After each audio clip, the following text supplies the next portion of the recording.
Mama mera dia woma.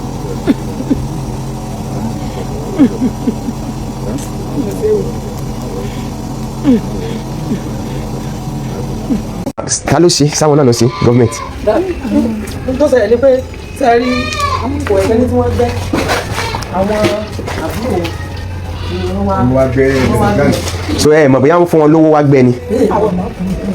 Okay, so can I see you? Àwọn youth àwọn ni wọ́n ṣètò bí wọ́n ṣe sìnkú.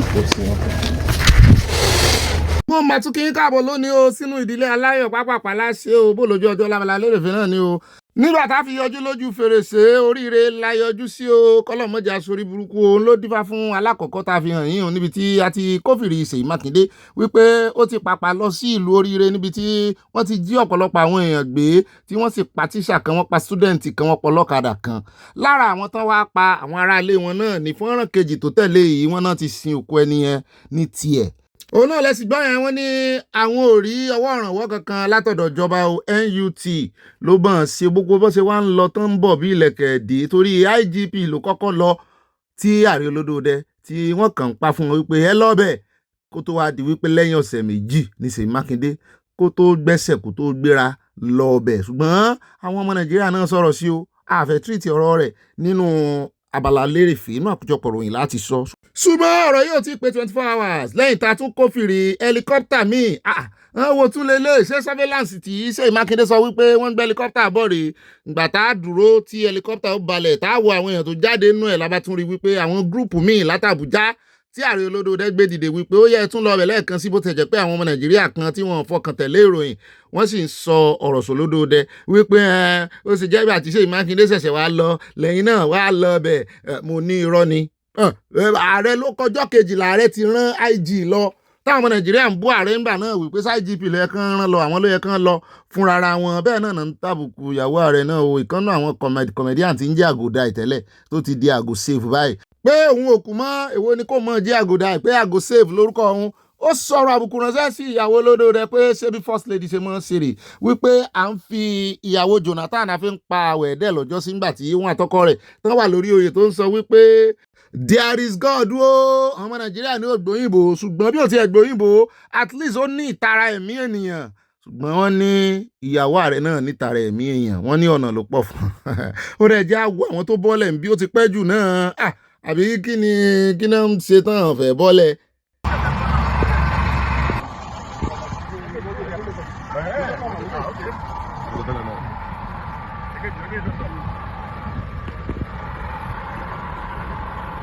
Náà lẹ́rí yẹn bàràbẹ́ gàbí àmìlà Nuri Badu wọn IGP náà wà ń bẹ́ẹ̀ àwọn náà rí ọ̀gá ọlọ́pàá wọn ní gbogbo wọn ni wọ́n tún lọ ọbẹ̀ lẹ́ẹ̀kan sí wípé sẹ́ àwọn okògòjá lórí ọ̀rọ̀ ìmúlámọ̀ dúró dé wọn bá dé náà àkójọpọ̀ ròyìn àtúrìtì ti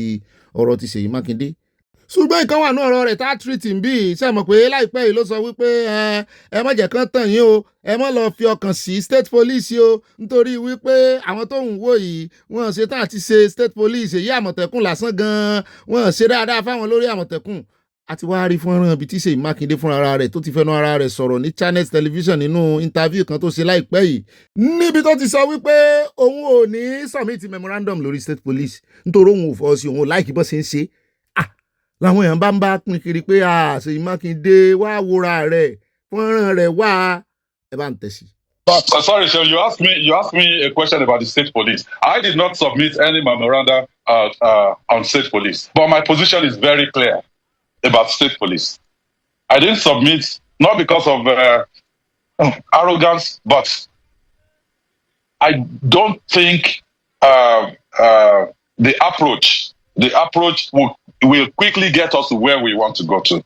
You're asking the state, to submit memoranda, how state police will work. I see it as, quite frankly, a waste of our time. I think the National Assembly, they know what to do. They have people that can quickly do this work. It is not the National Security Advisor. It is not National Economic Council that will deal with the issue of the state police. It's a constitutional thing. It should go to the National Assembly, and then at the state level, we get our state houses of assembly, to pass this law. That is my own position. But do you think that is the right way to go? State police, do you think it will work as a state governor spending the second term? Well, Sheung, when we started Amotekun in the southwest part of Nigeria, it was a compromise. We couldn't get state police. And we said, okay. And we had the security issues all over the place. So we said, if we cannot get state police at that particular time, let's get something that is close. And we got our attorney generals and our state houses of assembly within the southwest zone of the country to enact a law similar across the 6 states. And in Oyo State, I can tell you that we've employed more Amotekun personnel, more than all the other states in the southwest put together. ó náà lẹ́tí gbọ́ yẹn o wọ́n wá ń bi léèrè pé kí ló dé títí ẹ yọ̀ yẹ ṣé wọ́n ló fẹ́ kọ́ wọn bó ṣe fẹ́ ṣe state police ni kàn ṣe ná kò sí bó ṣe fẹ́ ṣe state police náà ní fi òfin tì lẹ́yìn ṣé wọ́n ló fẹ́ ìwọ ni president ni ó dá wa sá ti fi ìdí ẹ̀ múlẹ̀ wípé kò sọmíìtì memorandum nígbà táwọn ẹgbẹ́ rẹ̀ yòókù ń sọmíìtì ṣàdédé la tún wojú ọ̀run la tún rí àwọn helicopter míì mú ní ṣé helicopter tí wọ́n ń lọ sí oríire rè àwọn èèyàn láwọn ọmọ destination wọn àwọn ọmọ bí tó ti ń bá àwọn òsì mọ bí tó ń lọ àwọn ṣàdédé náà gbójú wòkè náà rí wọn ariwo wọn ló jẹ́ kàn gbójú wòkè ṣùgbọ́n nígbà táwọn ó wòkè rí àsíá Nàìjíríà tí àwòrán olódòdó wà ń bẹ̀ rí àwọn àwòrán míì náà àwọn ìwéyà campaign ti bẹ̀rẹ̀ ni ó rẹ̀ jẹ́ àkóńbẹ̀ já sáré yà lọ́dọ̀ ọmọbìnrin tí ń wá ẹkún mu torí ọ̀rọ̀ rẹ̀ lórí ọ̀rọ̀ kidnapping náà ni ó ní wọ́n jí mọ̀mọ́ òun gbé first video tó kọ́kọ́ ṣe rè ṣùgbọ́n omi ẹkún àti rúru ariwo ẹkún ò jẹ́ káwọn èèyàn gbọ́ wọn wá ní kó ṣe fídíò míì kó ṣàlàyé ara rẹ̀ wípé bá bá ń sunkún àwọn ríran ẹ jẹ́ á gbọ́ ibi tó ti ṣe fídíò míì ibo ni wọ́n ti gbé mọ̀mọ́ rẹ̀ lọ ìrànlọ́wọ́ wo ló need. Good afternoon, good morning, good evening, wherever you're watching this video from. So I've been having a lot of messages saying that the video did not really explain the last video that I made, that I did not explain much in the video. Some people don't understand what I was saying because I was making the video when I was very, very emotional. So now I'm here to give you guys a clearer understanding of what is actually happening. So on Thursday, this last Thursday, which is on the 28th of May, I got a message from my younger sister. I'm going to post it on the screen so you guys can watch with me. She called me around 7:21 a.m., which is already noon in Nigeria, because it's like you guys are like 7 hours ahead of us. She called me, but my phone was on do not disturb because I was still sleeping. She called me again. She called me like 5 times. Then she said, I said, Nigeria don't happen to us. Mommy, they miss so mommy not come house yesterday. Till now, we not see or hear from her. Then I said, Jesus, because I was actually shocked. That was like the most random message ever. I said, God forbid, I don't tire. Then she said, I don't tire. Then I said, be positive. She's not missing. She said, amen. No. She said, you don't check church. And then I was asking her, because that's usually the place my mom goes to. So my mom is not at the church. She's maybe with my grandma. If she's not there, she's at the shop. If she's not at the shop, she's with one of her friends that they both attend the social meeting together because they're very close. That's the only place my mom goes to. Or she's at Lagos Street getting things she needs to resell at the shop, or she's getting supplies from suppliers for what she's going to put in her shop.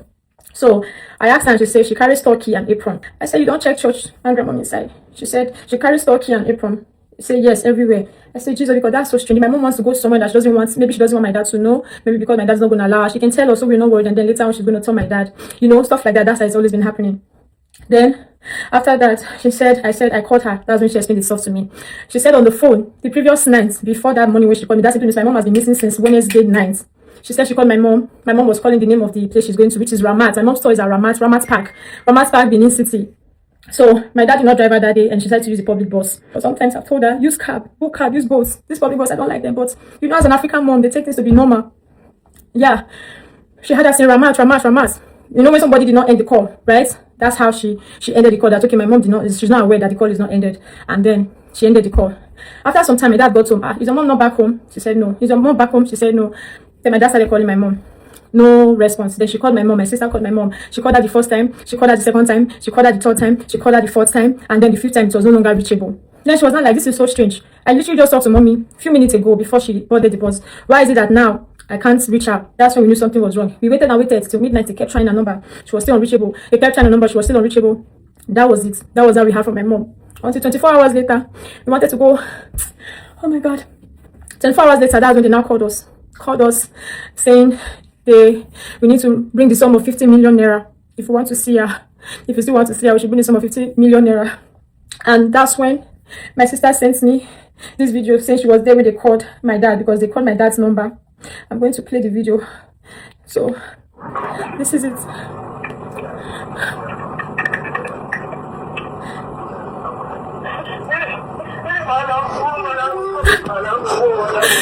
Oh my God. I don't want to playing further because after them back to back, she kept crying and playing. And Ọ̀rẹ́ o, ṣe ti gbọ́ diaspora ló ń wá o. Bóyá Canada bóyá USA ni ó sà ní 7 hours ahead di Nigeria àbí behind di Nigeria. Ṣùgbọ́n nígbà tí àbúrò rẹ̀ pé the first language yẹn ń ring létí mi pé Nigeria has finally happened to them. Ṣé wọn kí wọ́n máa gbà ládùúrà? Ẹ̀jẹ̀ ń tuntun gbà. Nigeria ò ní ṣẹlẹ̀ sí èmi tí ẹ̀ mọ́ fi negatively sí. Nigeria ò ní ṣẹlẹ̀ sí yín àti èèyàn yín negatively o. Kò ní ṣẹlẹ̀ sí mi náà negatively o. Sẹ́ni tó wà tí ó wà ní diaspora so ló lè lérò kó lè kàn án. Wọ́n ń tọrọ owó ní nísìn 50 million wọ́n ń tọrọ owó ní nísìn. Ní ìsìn tó tún ti wá ti mọ̀ tó tún ti ṣe fídíò jáde tó tún ti ní òun ò sí Nàìjíríà lára emotional torí ó wà so emotional. Ó dẹ̀ sẹ́ńtírì ó ṣẹlẹ̀ sí tí ó lè mọ̀mọ́ tí ó sọ. Ṣùgbọ́n táwọn yẹn bá tún rí fídíò rẹ̀ ní ìsìn tán àṣà abroad lọmọ yín wà. Ṣé ẹ ti rí bá ọ̀gá? Ó gbọ́dọ̀ òmùkó nìyẹn o. Ògógó ni ẹ̀rí wa kò sẹ́dá kankan ní ìlú mọ́ ìlú ti tú wà láìtàláì. Ẹ bá níbi dájọ́ kó sáka gan, ẹ bá ní dáhùn ọlọ́run tẹ́sẹ̀ yìí bọ̀ dáhùn ọlọ́pàá wà láì. Ẹ ti rí òmùgó ní ìlú ti tú yẹn kò sẹ́ ẹ̀rí wa kò sẹ́yìn kankan ní ìlú mọ́ wà láì. Àbẹ́ ẹ̀rí ni ìlú sọ ìwé náà pọ̀ gan. Ẹ ti rí náà ọ̀gá. Ẹ máa ń tí gbogbo lé àkúnlé. Ẹ̀rí gbogbo mọ́ọ̀sì gan ti tilẹ̀ gbogbo lé. Ẹ ti náà ẹ ti rí. Òmùgó bíi tí òmùgó tí kí ló kọ rẹ̀ láti kóyàn níjọ Sunday tó lọ yẹn. Inú chọ́ọ̀chì. Ẹ wo kò tí ẹ yí a mọ́ oríṣiríṣi àdúgbò náà sáǹdákọ oríṣiríṣi agbègbè gbogbo ẹ ti confuse mọ́ra wọn kò ṣèrò ń bímọ kò ṣèrò lọ́n mọ́ ilẹ̀ Yorùbá náà gbogbo rẹ̀ ẹ jẹ́ amúra wa dáadáa ń ló dífà bí tá à ń lọ ní ìsìn ní àwọn onímọ̀nà fìkì tán fẹ̀sìn tán fẹ́ fi dálẹ̀ Yorùbá rú tán dàgbà tán dànù tán sì ń jáde mọ́bìnrin language tí mo lò heavy ṣùgbọ́n bá ṣe lónìí nítorí wípé èèyàn bíi Gumi ni wọ́n ìsọ̀rọ̀ wọn ìfèsì wọn ìwò wọn kí ló kàn yín pẹ̀lú ìró ẹkùn tí gbogbo yín ké lé lórí a fún yín láńkáchífù kẹ́ fi nujú a tún fún láńkáchífù báyà ń fún omi jáde omi ẹkún yín tí ìsunkún tó ẹ sì rọ̀jò omi lójú yín ṣùgbọ́n à ń gbé ọmọ ìyá wọn kan náà bọ̀ níbi tó ti fẹ́ dán lóhùn tó fẹ́ fèsì sí gbogbo ọ̀rọ̀ àdánù ọ̀rọ̀ àlùfàǹsà ọ̀rọ̀ òsì tó ń sọ káàkiri nígbà táìmù lórí ẹ̀ nínú abala lérèfé inú àkójọpọ̀ ròyìn láti yànnà náà láti fẹ́ lójú ká tó wá mọ́ ọ lọ mo fẹ́ prepare mind yín lẹ̀ kẹ́ ẹ lè mọrú àwọn àáfàá onímọ̀nà fìkì àwọn àáfàá àgbàlódé àti lórí àtúntún lò ẹ bá ń tẹ̀ sí ara wọn náà sọ pé èèyàn gidi ní Boko Haram. Àwọn àfáà tòótọ́ tí wọ́n ti ń bẹ tipẹ́tipẹ́ àtẹ̀mí gbogbo àwa tá a wà ń bí àwọn Boko Haram wọ́n ti ń bẹ síwájú ká tó dáyé. Táyìn náà ń gbọ́ orin àdánù ẹni tó yẹ kán ti gbé ẹni tó yẹ kó rọ́tìn oní Boko Haram yẹn ó dáa fọ́nrán tí mo ṣàpèjúwe fún yín lánàá àáfàá kan náà ń lé lọ yẹn o tí mo sọ fún yín pé wọ́n arrest lánàá ní Guinea Bissau wọ́n tiẹ̀ ní ìṣẹ̀bẹ̀ nìkan wọ́n ní Mali náà wọ́n arrest bíi méjì àbí mẹ́ta bẹ́ẹ̀ náà ni mo ráwọn tí wọ́n dé òkúta ní ẹlẹ́yìn ẹ̀ bá ń tẹ̀ ẹ́ náà sí ẹbí lẹ́yìn ilẹ̀ wọ́n rí mú ẹ rí ó wá ń sá lọ gbogbo àwọn wáàsí mọ̀nà fìkì ẹ bá ń tẹ àwọn tí wọ́n gbé blọọkì sí lẹ́yìn wọ́n fojú wọn gbolẹ̀ tán bá bẹ̀rẹ̀ sí í ṣe bẹ́ẹ̀ fún Nàìjíríà náà yóò dáa. Ó rẹ jẹ́ kó mẹ́jàre á sọ púpọ̀ lọ́rọ̀ náà àkójọpọ̀ ròyìn bẹ́ẹ̀ náà ni a wà á yà lọ́dọ̀ àwọn tí wọ́n kó wọlé kó jáde wọ́n ní wọn tí ìsinmi ariwo wọ́n ń kó àwọn èèyàn wọlé àwọn tán kó wọ Kwara ní ìjẹta tá a fi hàn yín wọ́n fòru wọlú bí ọ̀rọ̀ wọn náà ti tú wọn lẹ́ẹ̀kan mọ́ ọ lọ. táwọn bá dì sílẹ̀ ni wàhálà.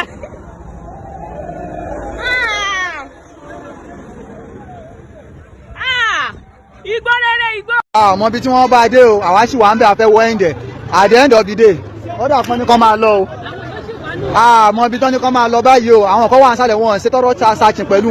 wọn ṣe tọ́rọ̀ ṣàṣìn gbogbo ẹrù tí wọ́n dì yìí òkè lásán ni wọ́n rí wọn ọ̀mọ̀kan tó wà ń sálẹ̀ nú àwọn tírọ́ọ̀kì yìí o gbogbo abẹ́ ọkọ̀ yìí àmọ̀kan tí wọ́n dì sí ibẹ̀ o ẹ wò nǹkan báyìí wọ́n ti fi wọn kalẹ̀ wọ́n ti fẹ́ máa lọ o wọ́n ti fi wọn kalẹ̀ wọ́n ti fẹ́ jẹ́ kán máa lọ o A division la 7 o'clock family house ni mo wà tí mo ti rí tí mọ́tò yẹn ti kọjá tí convoy ti tẹ̀lé wọn dé division. tí ó rí pé àwọn agbófinró yìí wọ́n ṣe dáadáa rárá àwọn aráàlú ló pariwo lé wọn lórí o tí wọ́n fi dán dúró wọ́n ti wá gba ìpè ní ìsìn àmọ́ bí wọ́n ti gba ìpè pé kán máa lọ ṣé aráàlú ò wá ṣe tó bó bá sì ṣẹlẹ̀ náà aráàlú náà ń pa ẹni ra fún agbófinró nígbà tí irú ìṣẹ̀lẹ̀ yẹn bá ń ṣẹlẹ̀ ó dìgbà tán bá pa aráàlú tán tàbí tán jí wọn gbé lọ kán tó máa yọjú ẹ tún wá rí intelligence nígbà tí wọ́n ń kó àwọn èrò ìbọ̀ Ha, my God. Yorùbá ìṣe báyìí kó ẹran mi rò. Ìgbò náà ìṣe báyìí kẹran mi rò. Àwọn iná ni. Name them. But what I'm saying is that if you could have done this in 3 years, imagine he has 4, 5 additional years to finish. We need Nigerians to understand that a lot of things that were left out is what he's taking. He's taking very bold action. And when you take bold action, there will be difficulty at the beginning. But at the end of it, it's just like a woman that is pregnant. When she's in labor, sometimes you might swear that will be the last time she wants to give birth. But immediately she delivers, she'll be joyful. So it's important for us to understand that what we are going through is making us stronger. And we're going to come out better. So all Nigerians should continue to partner together with the president, give him the second term, and I can show you that Nigeria will be far, far better than how it is now. Àfìgbà tí ọ̀gá Musa ọ̀gá ológun padà di politician ẹjẹ́ kò ń bẹ̀ àyàbá lọ́rọ̀ wọn. Ẹjẹ́ wá sáré yà ní Arise TV àlejò ni wọ́n gba former APC chairman tẹ́ ẹ bá rí gbogbo ọ̀rọ̀ tó ń sọ dàálẹ̀ fún wọn. Ó ní inú wọn máa ń dùn sí kí Nàìjíríà bàjẹ́ ní Arise TV. Ó fẹ̀sùn tó pọ̀ kàn wọ́n o. Ó ní tí àwọn agbésùmọ̀mí tán bá dáná yá àwọn ọmọ Nàìjíríà. Ó ní ó máa jọ bí ẹni pé inú àwọn Arise TV máa ń dùn sí ni. Ẹ jẹ́ àwòbó sí lọ káwọ àríyànjiyàn tó gbóná. That's not correct. That's not correct. With due respect, that's not correct. With due respect to you, my you are here as an important APC man. With due respect to you. All right, go on. You see, even in the profiling of the security situation in Nigeria, it seems as if there is a celebration of what the militants, of what those who hate our country are doing to our country. Mr. That is the sense. Etta. No, please, madam, let me land. You have a sense that there is some kind of celebration in the media space about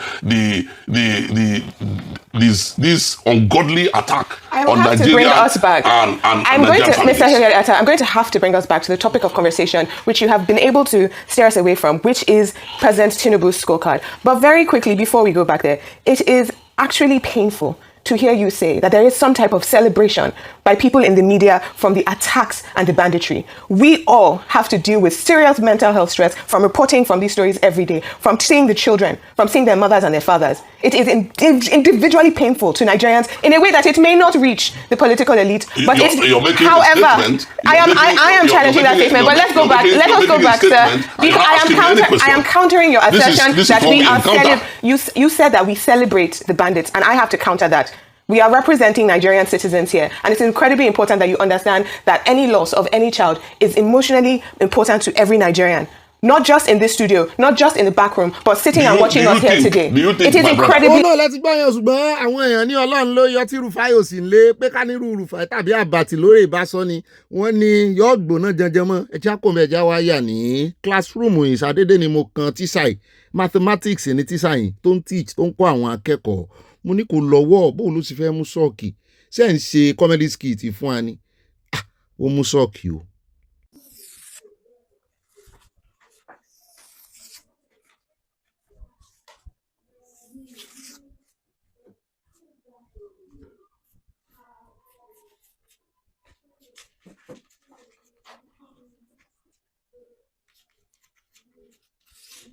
Before then, what is the date of today? The date of today. 29th of May. Aya ní ọ̀gá mi ẹ̀kọ́ tó ń rí kọ́ lára olùkọ́ náà ni wípé ìpèníjà kò ní kéèyàn mọ́ tẹ̀síwájú nínú ìrìn àjò rẹ̀ láyé mo ní ṣùgbọ́n kì í ṣe bí ìtàwọn tó ń fi sàrí àgé lọ́wọ́ mi ò mọ tí ó ṣe arákùnrin lọ́wọ́ ohun tí mi ò bá mọ̀ mi ò ní sọ ṣùgbọ́n àná ni àríyànjiyàn wá lórí rẹ̀ tí wọ́n sọ wípé kí ni wọ́n fẹ́ kí ọmọ tán gé lọ́wọ́ dà ẹ wá wo àmọ́ tó ṣe arákùnrin lọ́wọ́ ní ìsinyìí ṣùgbọ́n pẹ̀lú ìpèníjà rẹ̀ ó dé èèyàn o. ẹ já wa mọ́ fi yé àwọn alákatakítí ẹ̀sìn mùsùlùmí yẹn tán justify gígé èèyàn lọ́wọ́ wípé ẹni tó bẹ́gi lójú o igi arúwe. wúdà òwe já sáré jà ní àdúgbò yìí ǹjẹ́ ti rúrù kànga ìrí tó kún dẹ́nu bámúbámú mo ti rí dáadáa olówó ń fadoro lipson tea kànga lẹ̀ ń wò yìí àwọn èèyàn ògbẹ́ kànga mọ́ sílé bọ́ọ̀ làwọn èèyàn ń ṣe ní ìsìn ẹ wo mi ẹ̀ bó ṣe tòrò mínímíní. ó lè má jẹ́ gbogbo season ni ó fi máa ń rí báyìí o ó lè jẹ́ gbà òjò nígbà tí sea level àbí water level bá ti rise ṣùgbọ́n bí tá a ti ń wọlé lọ́wọ́ náà tún ti pè wá wípé ẹ̀yin ń jayé ń bí o ẹ wá wo ohun tí ń ṣẹlẹ̀ ní India wọ́n lómi gbẹ wọ́n ń wá omi kiri ni o. wọ́n ní nígbà tí mo kófìrí fọ́nrán ìmùnì àṣẹ́nu kànga náà ló fẹ́ tó yìí wọ́n ní reservoir omi ni ṣé n tó wá kù ní inú reservoir rẹ̀ ó ti gbẹ tán wàdúrà àwọn èèyàn tán tó tì í bẹ́ẹ̀ náà lára wọn kan àkàbà náà fi ń wọ inú fountain lọ́mọ ni ẹ mọ̀mọ̀ para yín kò sómi rárá Àyá ní ọ̀gá mi mo tún ti kẹ́kọ̀ọ́ mi bí òun ni ṣáwá kẹ́kọ̀ọ́ lórí ìròyìn tẹ́lẹ̀ ni ó ní kò sọ́jọ́ tó ń gbọ́ ròyìn tóun ò kẹ́kọ̀ọ́ ó ní ká mọ́ dúpẹ́ ipòkípò tá a bá wà mo ní mo jẹ́rìí rẹ ọmọ Yorùbá àtàtà Yorùbá lónìí o. Fellow Nigerians, while the APC government offers meaningless renewed hope, we will provide renewed action to repair the damage they have done to our economy and society over the last 12 years of misrule. My dear friends, we have faced great challenges in building this coalition, believe me. Let us now turn our energies to continuing to build this party as we prepare for the campaign to win the elections and to rescue this country from the current misrule. We have a sacred responsibility to build a party that will stand as a great institution, not only in Nigeria, but as a great example across the world. Ó náà lẹ́rìí yẹn o back to back ní Àtíkù tó ń fún Olódòdé jẹ ó ní tí Olódòdé ń pè ní renewed hope ó ní kò mọ tí ń sọ ó ní òun gangan ní renewed hope òun ti wá dé báyìí o bẹ́ẹ̀ náà ló ń sọ ó ní àyà àwọn ti fẹ́lẹ̀ ò fẹ́ ṣeré gbogbo àwọn tí òun wíìnì tó ń gbégbá olúborí lé lórí nínú ẹgbẹ́ ADC tó ń fi làlùyọ gẹ́gẹ́ bí candidate wọ́n fún president wípé kan padà wá o wọ́n jẹ́ kàn jọ fọwọ́sowọ́pọ̀ kán mọ́ dáhùn jùlẹ̀ kán mọ́ dáhùn nìkan dá o torí àgbàjọwọ́ la fi sọ̀yà ẹ gbọ́ ṣé àṣà rẹ̀ só lè ta gbangba àwọn kan níbẹ̀ ni yóò ta gbangba nítorí wípé ó fẹ́ treat eléyìí gẹ́gẹ́ bí last chance yẹ láti become Nigeria president. Madam, no, this was a way like this now. How do you feel? How you feel? Answer me now. These people now wait they wait for body. How you feel? Fúnra fúnra tẹ́ rí àwọn èèyàn ti sọ̀rọ̀ lé lórí àwọn kan ń blame arákùnrin tó ń dá dúró àwọn kan ń blame arábìnrin pé kí ló dé tó náà wọṣọ Olódòdé mú ní abẹ́ ń sí ni ẹ̀yin tẹ́ ń blame ẹ̀ kò sásọ tí ò lè wọ̀ kí ló kàn bẹ́ẹ̀ ń bá gbogbo anybody ló lè follow kí ló dé nígbà tí ì ṣe ìjọba ológun ó rẹ̀ jẹ́ àyà lọ́dọ̀ arákùnrin yìí ọmọ Delta ni ìkan nínú àwọn òṣìṣẹ́ gómìnà wọn ń bẹ̀ ni in fact lára àwọn special adviser ni ló wá ganu sí Mike wípé ó tòsí ló pọ̀ jù ní Delta pé kò sí iléeṣẹ́ kankan tó ń lè tọ́ka sí pé challenge ni tó ń bá parọ́ kẹ́nìbọ́dì jáde ní Delta kan wá já òun pé kò sí iléeṣẹ́ tó lè san 400k lóṣù fún yàn kankan 70k ẹni tó bá san jù ló san 100k náà sì ń wa epo ń bẹ̀ pé kí ló dé àwọn tó tún wá lówó ń bẹ̀ pé wọ́n tún wá máa kọ́ hòtẹ́ẹ̀lì jọ pé wọ́n wá máa sọ àwọn onípatí ni tán wá máa náwó àwọn olówó ìwọ̀nba olówó Delta àtàgbègbè rẹ̀ tán wá máa náwó patí billions pé àwọn náà wá máa sọ ṣùgbọ́n àwọn tán gbà sẹ́nu iṣẹ́ ìmí ò san ju 70,000 lọ pé báwo lẹ ṣe expect kí àwọn ọmọ tó ń jáde nílé ìwé ní Delta kan soríire ńgbà tó jẹ́ wípé wọ́n àgbà ju 70,000 lọ ẹ̀yin tẹ́ ẹ sì lówó lọ́wọ́ ẹ wá dá company lẹ̀ hòtẹ́ẹ̀lì nìkan ṣáá wípé ṣé àmọ̀ pé ọrùn wọ ìjọba ni ṣé ìjọba ni ó sì mọ̀ dá ògbó léṣẹ́ lẹ̀ pé wá dá léṣẹ́ gidi lẹ̀ o mo nímọ̀ràn gidi ni ẹja gbọ́ lẹ́nu rẹ̀ àní pẹ́. You are making money off the state. You are making money off the waters. You are making money off the land in this state. And if you build better team, per se they go 9 to 5, you see 300,000, 400,000. You know, some of them they try. You know, now they support, now they try. But Delta still don't big pass. Chairman, before person see food shop, chairman, don't big pass all the level. At least now, all the major roads in Delta State get street lights. So there's light in the city. There might not be light in the houses. I cannot speak against what the people are feeling, and that is the honest truth. If the people say light's not the Delta State, the light's not the Delta State. The light when they talk about, if you come outside for your house, along the street, along the road, there's always lights. Iná náà ní náà ń jà at least iná bá ti wà ń gbòòrò ó dà bẹ́ẹ̀ náà kó ní kálukú mọ́ sáyẹn tinú ilé rẹ̀ yín tí ẹ gbìyànjú ti ebe èèyàn kan ni deputy governor ìpínlẹ̀ kan wọn ò ní dákọ rẹ̀ ebi lẹ́nu lọ́lọ́ ìlóṣòkú ìyá rẹ̀ tí àwọn ará ìpínlẹ̀ rẹ̀ tán ké gbàjarì tán ṣe fídíò jáde tán ní ẹ wá wò ó kò sí street light ní gbogbo street yẹn o wọ́n sì fẹ́ sókù lálẹ́ ẹ wá wo ibi tó lọ fi street light sí o onísólà ó kàn ṣe mẹ́rin ó rí mẹ́rin síwájú ibi tó ti fẹ́ sókù ẹ jẹ́ lọ́mọ dúpẹ́ tí Delta State ládùúrú owó tí wọ́n wá ń gbà torí ní tó ká mi lára nú ọ̀rọ̀ rẹ̀ náà rí o èmi tí ẹ̀ ń wò wípé kọ́lọ́mọ jẹ̀ kan sáàkì ẹ̀ gẹ́gẹ́ bí SSC torí ládùúró owó tí wọ́n ń gbà lọ́wọ́ olódòdẹ subsidy tán yọ ẹ wá wo impoverishment ẹ wá wo ọwọ́ tí ò tẹnu gbogbo wọn ń ṣe ṣíàmà ẹ̀bẹ̀ náà ń bẹ̀ kò sí ibi tó dé Nàìjíríà kó wọ báǹkì ní ìsìn wọ́n fẹ́ẹ́ fi ṣíàmà ń pa ọ́ látẹnu géètì náà ti mọ̀ sí ṣíàmà wọ́n tọrọ owó nù ẹ wá gbọ́ta ní òwà wà ń rú situation yẹn tí ò ní tọrọ owó ẹja mọ̀ dúpẹ́ tiwa o. níbà ẹja wá sáré dé South Africa arábìnrin tẹ̀ ń wò yìí wọ́n sẹ̀ lé kúrò wọ́n tiẹ̀ bá tiẹ̀ rí wọ́n ṣe tì kúrò ń bẹ̀rùn wọ́n fẹ́ẹ́ yọ n tó wà láyà rẹ̀ lẹ̀ nítorí wípé wọ́n ń bínú wọ́n ní on the 16 nínú oṣù yìí ló ṣẹlẹ̀ ọmọ Botswana ni wọ́n sì lè jáde kọ́sítọ́mà wà ní ṣọ́ọ̀bù ẹ̀ wọ́n ṣe ń tì ẹ̀ wọ́n ṣe ń tì tí ẹ̀ bẹ́ẹ̀ ni pé kì í ṣèyàn bẹ́ẹ̀ náà ni wọ́n ń lù ti ṣọ́ọ̀bù wọ́n ní wọ́n ti ẹ̀fẹ̀ gbà rárá òní sì ní last day 38 báyìí inú oṣù kẹfà ní ìsìn tá a bẹ̀rẹ̀ lọ́la lágbára Ọlọ́run àní wárawátì wọ́n ní àwọn ó ṣe anybody bí ọṣẹ́ wọ́n ní ṣe bẹ́ẹ̀ fẹ́ kú lẹ́sẹ̀ sápò ń lù yín lórílẹ̀‐èdè yín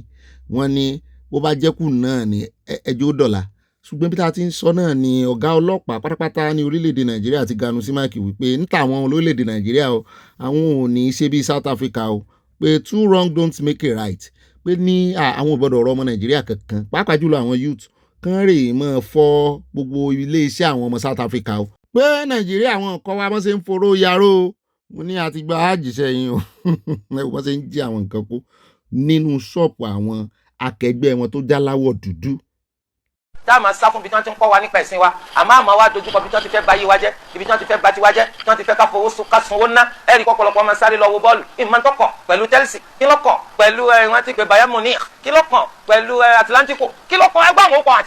Atlantico kí ló ń jẹ́ bẹ́ẹ̀ yẹn ẹ̀rí pé ni wọ́n máa sáré tẹ̀lé pẹ̀pẹ́ animáàtì lónìí níbo ló ti fẹ́ gbà subhanallah ẹ̀sìn wa sì ń bẹ́ńlẹ̀ àkákún. ǹjẹ́ rántí bàbá yìí àtijọ́ta ni mo ti fẹ́ mú fọ́nrán rẹ̀ wá tá a lo ohun rẹ̀ tá a lo fọ́nrán kan ṣùgbọ́n tí píkítọ̀ rẹ̀ ò sí ń bẹ̀ òun ló sọ wípé kùránì ò sọ pé kẹ́ ẹ fi ọ̀bẹ tàbí idà kẹ́ ẹ máa fi ṣe eré pẹ̀lú àwọn ẹlẹ́bọ tàbí aláìgbàgbọ́ wípé wọ́n ní kẹ́ ẹ fi rẹ́ wọn lọ́rùn ni òun rè é tó ń sọ̀rọ̀ nípa bọ́ kí làábù láṣekó gòjà lọ́wọ́ àwọn onímọ̀ náà fi kì í náà. ṣùgbọ́n ẹ mọ̀ fọ́ o gbogbo kìlọ̀ tá à ń kìlọ̀ fún ọ ó ti jájú wọn lójú báyìí o lágboolé ságboolé láàrin ẹbí nìsín ìjà ẹ̀sìn ti bẹ̀rẹ̀ ládùúgbò ti bẹ̀rẹ̀ láàrin àwọn ẹbí káàkiri Nàìjíríà ẹ jẹ́ àwélé. ọwọ́ bú Ọlọ́run ti wá ọmọ ìgbé wọ̀gẹ́tọ̀ Ọlọ́run tèmi náà ni bàbá ẹsẹ̀ ní ìsọlọ́run tèmi sí ìsọlọ́run ló dá Ọlọ́run ti ẹni lọ́gbọ̀dọ̀ kí àdábì ní terrorist. Ọlọ́run ló dé mi náà bàbá Ọlọ́run ló dé mi náà Ọlọ́run ló dé mi ìsọlọ́run náà Ọlọ́run ló dé mi náà Ọlọ́run ló dé mi náà Ọlọ́run tó dáná bí lòdì mi náà Ọlọ́run tó dáná bí lòdì mi náà Ọlọ́run tó dáná bí lòdì mi náà èmi ò sí ìsìtẹ́ tó lè bú Ọlọ́run ìsìtẹ́ tó lè bú Ọlọ́run ẹ kò sí wàhálà bàbá ó wà ní kò sí wàhálà bàbá kò sí ìrìnàjò. kò tí ì sọ kankan yóò padà yóò kà lára o yóò lóun lè pa ẹ mọ̀ gbọ́ o.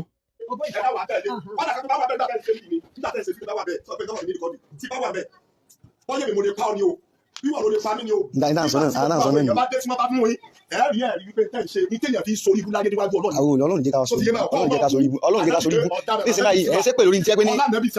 gbẹ́gẹ́ lè máa ṣe pé báyìí gbẹ́gẹ́ lè máa ṣe pé báyìí gbẹ́gẹ́ lè máa ṣe pé báyìí gbẹ́gẹ́ lè máa ṣe pé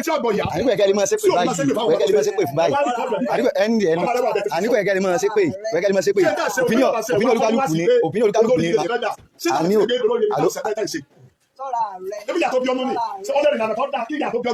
bàbá opinion tèmi ni mò ń sọ olúkálùkù sọ opinion tiẹ̀ ni opinion olúkálùkù ni tí máa sọ opinion tèmi ẹ̀yin sọ opinion tí ni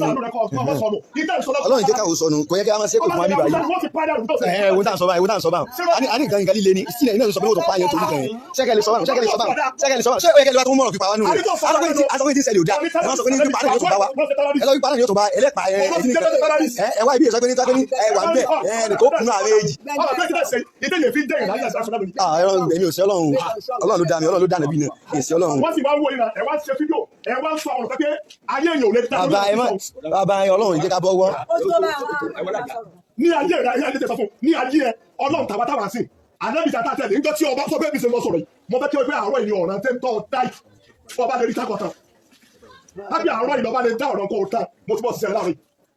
ìtò ṣe ẹgbẹ́ ọba tó sọ lẹ́nu ó ní terrorist ànábì. ààrẹ rí ṣé bí tá à ń sọ rèé èmú tí ẹ ti kọ́kọ́ fẹ́ dá arákùnrin yẹn lẹ́bi wípé owó sì mọ̀ pé ànábì ń terrorist náà ìwọ náà wájà ni ṣùgbọ́n ṣe é rí tó bá pé èèyàn lò ní fúnra ìrà kó náà kó fún rẹ̀ ńlẹ̀ àti ìsọ̀rọ̀ dìbì kan tí ń fi kú lọ. padà sórí fọ́nrán ìkànnù wọn tó kéwkéwkéw tó sọ wípé èèyàn gidi ní Boko Haram àwọn èèyàn ọlọ́run tá a bá wá ṣe calculation tá a ṣe permutation tá a ṣe mathematics yẹ ṣé kìí ṣe àwọn àfáà yẹn gan-an náà ń pe Muhammadu ní Boko Haram àbí nígbà tẹ́ ẹ bá sọ pé èèyàn gidi èèyàn ọlọ́run ni ṣé ìṣe àwọn àfáà tó ṣe wáàsí ọ̀ràn ká tó débì ní ìsìn ẹ bá fi hàn yín gbogbo alágbọ́ ṣé ìsàn gangan náà ń pe prophet yín ní terrorist. àwọn Boko Haram. àwọn Boko Haram. àwọn tí í jẹ́ bẹ́ẹ̀. àwọn tí í jẹ́ bẹ́ẹ̀. òun náà ni àwọn ẹni ọlọ́run àwọn ẹni rẹ̀. ó tán bí ó tán ẹ gbọ́ sárakùnrin yẹn jẹ̀bi. ẹ já tẹ̀ iwájú ẹjọ́ o nímẹ̀ ti ṣe ìkéde wọ́n sì kìlọ̀ wọ́n ní ẹ̀kọ́ gọ́tà omi ń yalé ń bọ̀ àgbàrá ya ṣọ́ọ̀bù mi ò wá mọ́ tó mú eléyìí tó bìlíìfù nínú mọ́tò tó dé wípé yóò kọjá nù mí.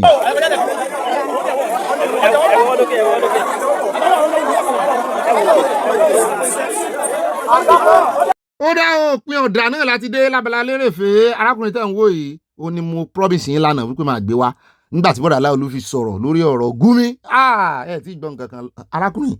ó ní òun lè ka àwọn Repentant Bokoharam tí wọ́n integrate sínú iléeṣẹ́ ológun tán sì pa àwọn ọmọ iléeṣẹ́ ológun ó lòun lórúkọ wọn ẹ ti gbọ́ nǹkan kan ìròyìn tó ní n bá tiẹ̀ ibo láti lò náà ṣe inú àkójọpọ̀ ìròyìn láti lò towards the end tí ẹ bá fẹ́ skip ẹ lọ́bẹ̀ ẹ mọ́sálàì gbọ́ apá abẹ̀yẹn o nínú ìròyìn tó ní o bẹ́ẹ̀ náà ni ẹ mọ́sálàì gbọ́ ti bọ̀dà Jídé òtítọ́jù náà já wá sí gbogbo àwọn intelligence kan gbogbo ní Amẹ́ríkà wá sí ní Nàìjíríà wọ́n ní over 30 aircraft Amẹ́ríkà ló wà Nàìjíríà ẹ rò pé mò ń ṣe bọ̀dà Jídé òtítọ́jù gbogbo ní tẹ́ bá sì gbọ́ lẹ́nu wọn ẹ ti mọ̀ wípé ó lé líǹkì sásọ̀rọ̀ wọ́n ní former CDS tó di minister ní ìsìn Minister of Defence wọ́n lòun ló confide inú àwọn gbà náà mo lè sì ń sọ lórí àgbàgbé wọn náà fẹ́ sọ nítorí àwọn irú Gumi nkankan tí wọ́n ń tàbùkù USA tán ní kí náà wá ṣe wọ́n láwọn Chinese Arab wọ́n náà wá ń da Nàìjíríà rú mu ní lẹ́nu yín bọ̀dà bí ke o bọ̀dà bí ke o tún pẹ̀rẹ̀pẹ̀rẹ̀ ọ̀rọ̀ lónìí o mo ló ti ẹ̀ da ẹ mọ gbogbo eléyìí lẹ́ ń fi gbogbo ẹ̀ bó tẹ́lẹ̀ wọ́n sọ gbogbo ibi táwọn Chinese ti ń dáná wọ́n sọ tàwọn Arab tán kó nǹkan wọlé wọ́n ní ọwọ́ USA mọ́ àbọ̀ ń bẹ́ àní rí gbà lọ́nà Abala lérèfé bá dénú ẹ bá pín kó kalẹ̀ kó kakó. àdúrà kan ló lè ṣe o a gbọ́dọ̀ múra gidi gan yín prayer has nothing to do with warfare I am a soldier I served 35 years síbẹ̀ lẹ́tọ̀ àmọ́ gbàdúrà abẹ́ lo ìbọn yẹn dáadáa tó pé ìbọn yẹn gẹ́gẹ́ tó bá dé stage kan tó bá gbóná tán ẹ fi tó wẹ̀ sínú omi ẹ mọ̀ fi gbàgbọ́n mú. kan wà tá a ti ṣe mistake ló gbọmọ sọ yìí sẹ́rí àti gba Fúlàní láàyè jù we are sitting on a keg of a gunpowder gómìnà ìpínlẹ̀ Ọ̀yọ́ disappoint me o personally because wọn ṣe tó yẹ wọn ṣe. ẹ jẹ́ ká fi bíbélì sẹ́gbẹ́ kan ká fi religion sẹ́gbẹ́ kan let's forget about religion. kábàámọ̀ ìsìn kágbẹ́ ìsìn sẹ́gbẹ́ kan ká wá mójútó ara wa láti mú kí ìlú yìí kó dúró. tó dájà ò ní gbójúgbójú ó sọ lé méjì ìjọba ìpínlẹ̀ Ọ̀yọ́ ò sí dáadáa tó. ẹ pàdé mi àti àyà nínú abala ẹ̀ńbára yìí ẹ kó àfojúsọ́nà.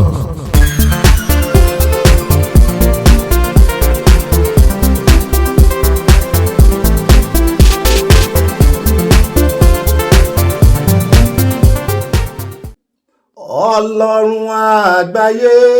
ọ̀wọ̀ ní forúkọ rẹ̀ ìwọ la gbẹ́kẹ̀lé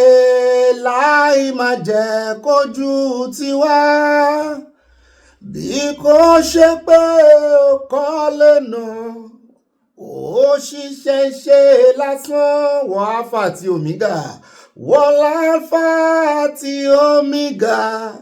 rán ìrànwọ́ rẹ̀ sí wa last verse. Ọba ikú àìrí mímọ́ ológo jùlọ ẹni ayérayé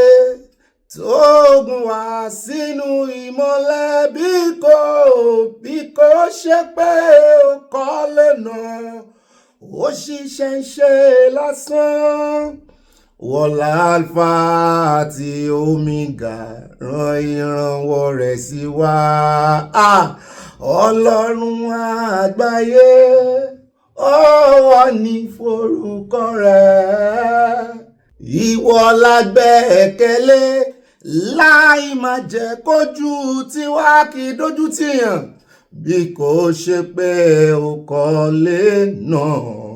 ó ṣiṣẹ́ ń ṣe lásán wọlá alfa àti omega rán ìrànwọ́ rẹ̀ sí wa ọlọ́run àgbáyé ó ní ìrànlọ́wọ́ wa nítorí bí ìbá ṣe pé ọlọ́run ló kọ́lé náà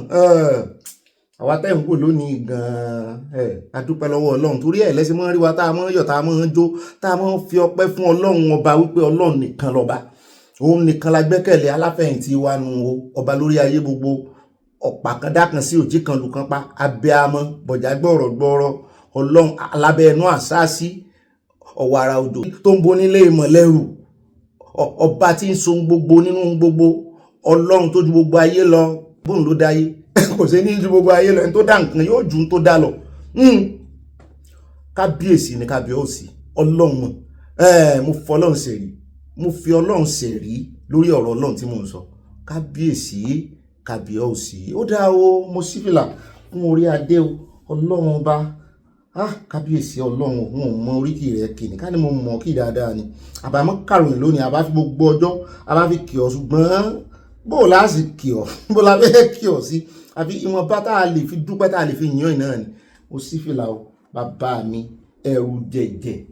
létí òkun pa létí òkun pa nìkan kọ́ ló ti jẹ́rù jẹ̀jẹ̀ ọpẹ́lọpẹ́ rẹ irú àwa ṣe ń dá padà orí àjẹǹkẹ́ ìmọ̀ mi bá mi náà mú kí n káàbọ̀ sínú ìròyìn tòní ìdílé aláyọ̀ ọlọ́run ló dálẹ̀ kì í ṣe èèyàn kan ọlọ́run nísìn túkọ̀ ìdílé yìí ó tiẹ̀ ti wá kúrò ní àjọ ìròyìn ìdílé aláyọ̀ ní mítìnì ojoojúmọ́ family meeting làwa ń ṣe ẹ jẹ́ ń dá fìlà padà ká wá mú ìròyìn lẹ́kùnrẹ́rẹ́ gbogbo ntàyà ti kọ́lẹ̀ gbogbo eléyìí tó ti fepo sí fátásí kéèmù náà wá sáàfù yín hot kó wọ́n bá tutù bọ́bí ń wẹ̀ lódò òyìn kan sọ́lá yọwọ́ ọ̀ṣẹ́ ọlọ́run mọ̀jẹ̀ kọ́ máa fi mí lálàgàn yóò kàn mọ́ pé arákùnrin kan wà tí máa pariwo òun tí máa dárúkọ òun ibà Fẹ́mi lóyè mi àti wọ́n jọ ń du oyin kan sọ́lá ni ó dá o ibà àròyìn náà rèé ibà gbé wọn débẹ̀ ibà yànnànà ibà Sanawole ibà kanjú abẹ́ǹkó ibà lọ tààràtààrà tọ́rọ̀ bá ti dọ̀rọ̀ òtítọ́ àtòdodo ibà àwọn olóṣèlú yín ibà yìí ní kí àtàyí ní padà ìwò iná tó mọ̀ páwọn ò ní executive power láti gbà wọn tán kólẹ̀ tán bá sí wọ́n tún ti bẹ̀rẹ̀ campaign báyìí o nǹkan kan náà ń lò wọ́n á kọ́kọ́ fi nǹkan kan instigate àwọn ọmọ Nàìjíríà wọ́n á fi rú wọn sókè wọ́n á fi rú ìgbàgbọ́ wọn sókè kán lè believe nú àwọn tán bá ti wá dórí oyè tán pápá jùlọ tó bá ti wá di ìrọ̀lẹ́ ìṣèjọba àwọn tán fẹ́ kó mẹ́ wọ́n á mọ wáwà wí kò sàgbára yẹn lọ́wọ́ àwọn ó mọ tẹ́lẹ̀ ìwọ tó ló fẹ́ dupò tó fẹ́ jọba ọmọ tó ń jẹnu ọba tẹ́lẹ̀ ọwọ́ àdébẹ̀ tán àwọn ní ọ̀jẹ̀mọ́ ọ̀jẹ̀délẹ̀ ni so nídìí èyí gbogbo àwáwí táwọn olóṣèlú yìí ń wá wí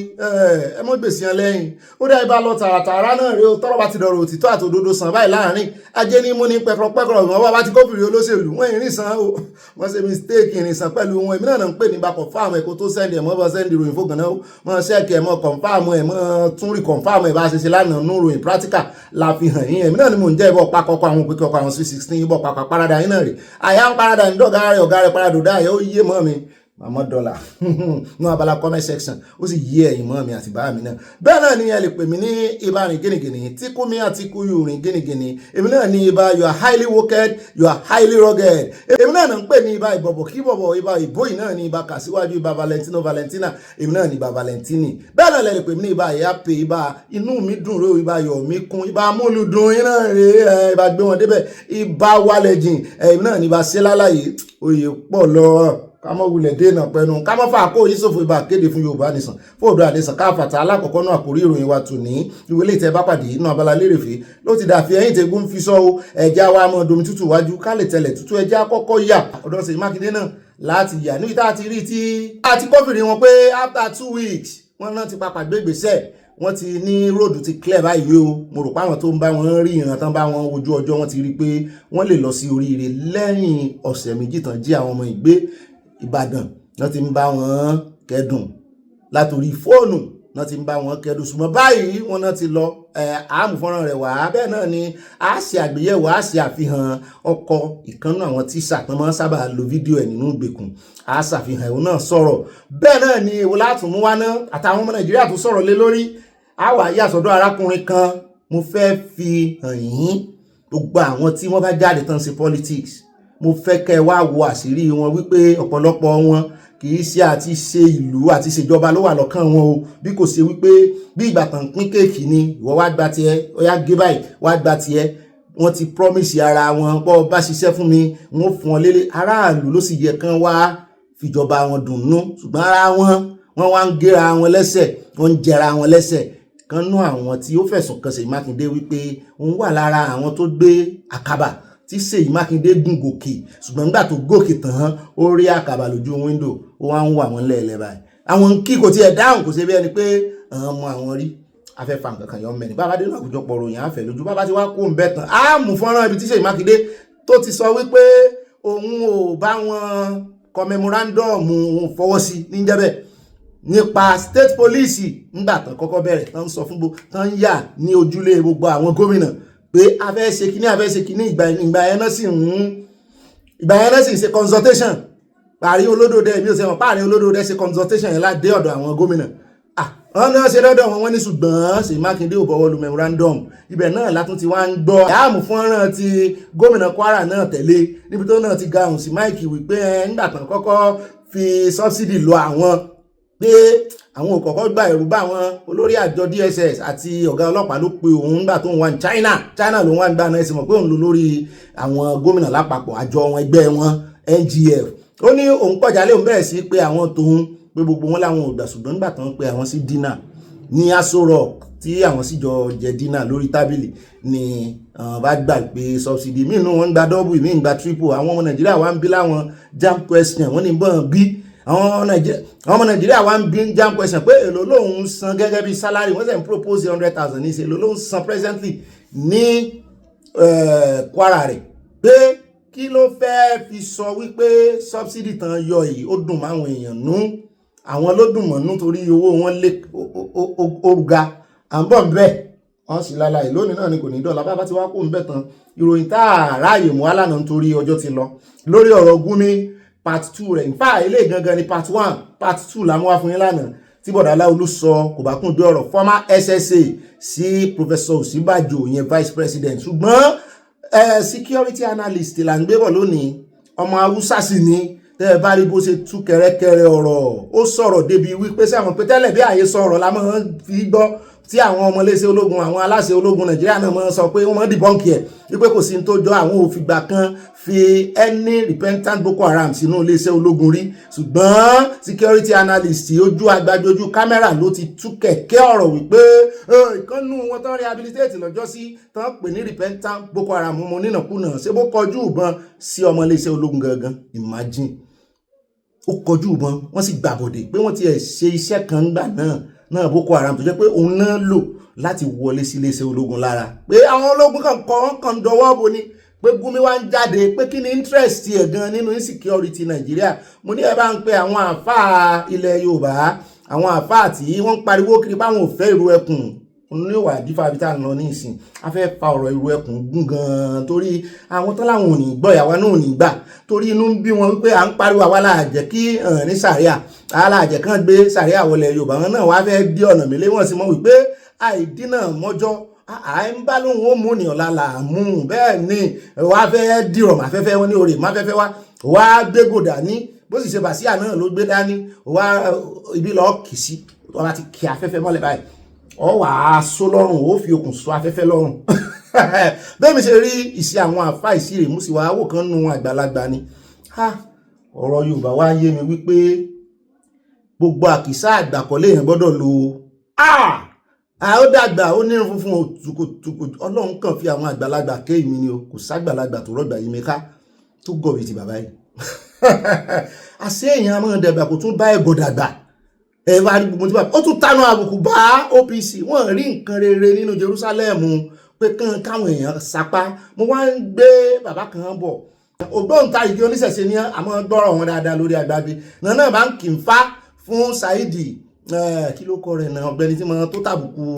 ara rẹ̀ ní ìsìn tó rò pé ń tàbùkù lẹ́nu ọjọ́ mẹ́ta tó rò pé ń tàbùkù ọba Gandhi Saheed Sawa ní òkọ rẹ̀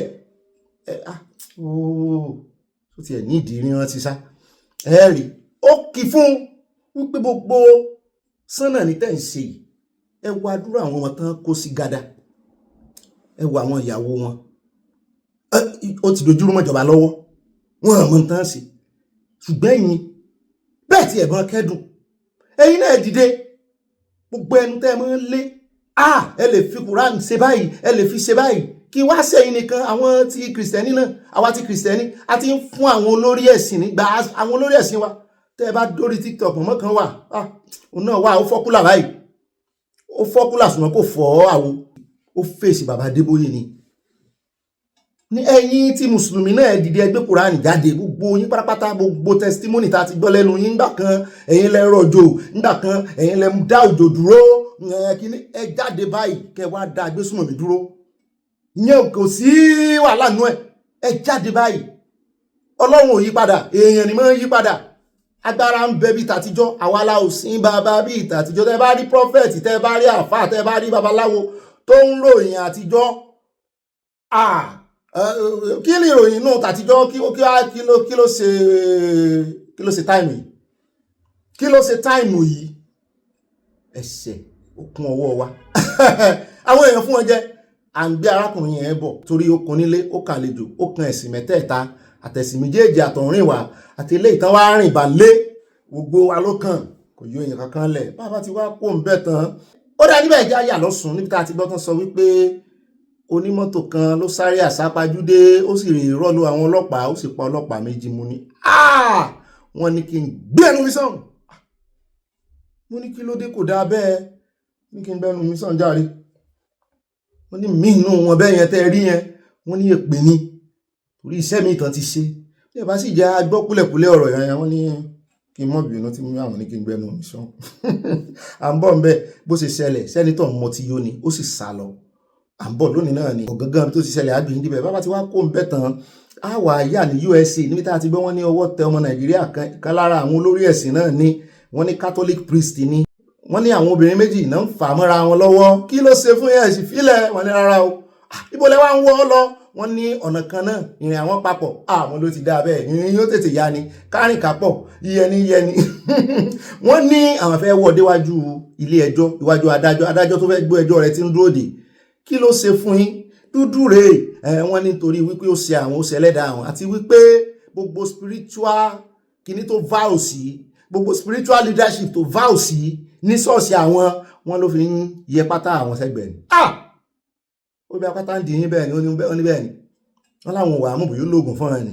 bóyá ó sì nǹkan kan fún ẹni ṣùgbọ́n àwọn ò wà àwọn lẹ́rìí rẹ̀ àwọn ló dáa àgbẹ̀yìn débẹ̀ bàbá dénú àkójọpọ̀ ròyìn àwọn àyà lọ́dọ̀ BKO Bàràjídé ò ti tọ́jú níbi tó ti ń sọ fún wa wípé ẹ má jẹ́ kí làálàá ìlàágùn àti gbogbo ìgbìyànjú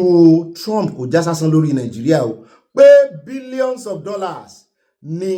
Trump àti Amẹ́ríkà ná lórí Nàìjíríà gbogbo eléyìí tí àwọn onítùkùtù ń tùtùkùtù mú ní ẹ bá gómi ní kẹ́ ẹ bá wí tó ń tùtùkùtù wípé USA ìṣàrò péré ni USA wá sí Nàìjíríà ni wọ́n gbé wa débẹ̀ wọ́n tú àwọn nǹkan kan tá a mọ̀ ní ó dáa àjọ fojú sùnùkùn wò ó dáa ní rí bẹ́ẹ̀ lọ́nu gbogbo àwọn àkòrí ìròyìn wa bá bá dénú àkójọpọ̀ ìròyìn àfẹ́ lójú àwàlẹ̀jìn lórí rẹ̀ ẹ̀já wa ya fọ́tò wa àwọn wọnú Abala Sanawole abala no space for Sharia Yorùbá là ń dùn wọn gan o torí ẹ̀ náà ṣe ń pariwo pé ìró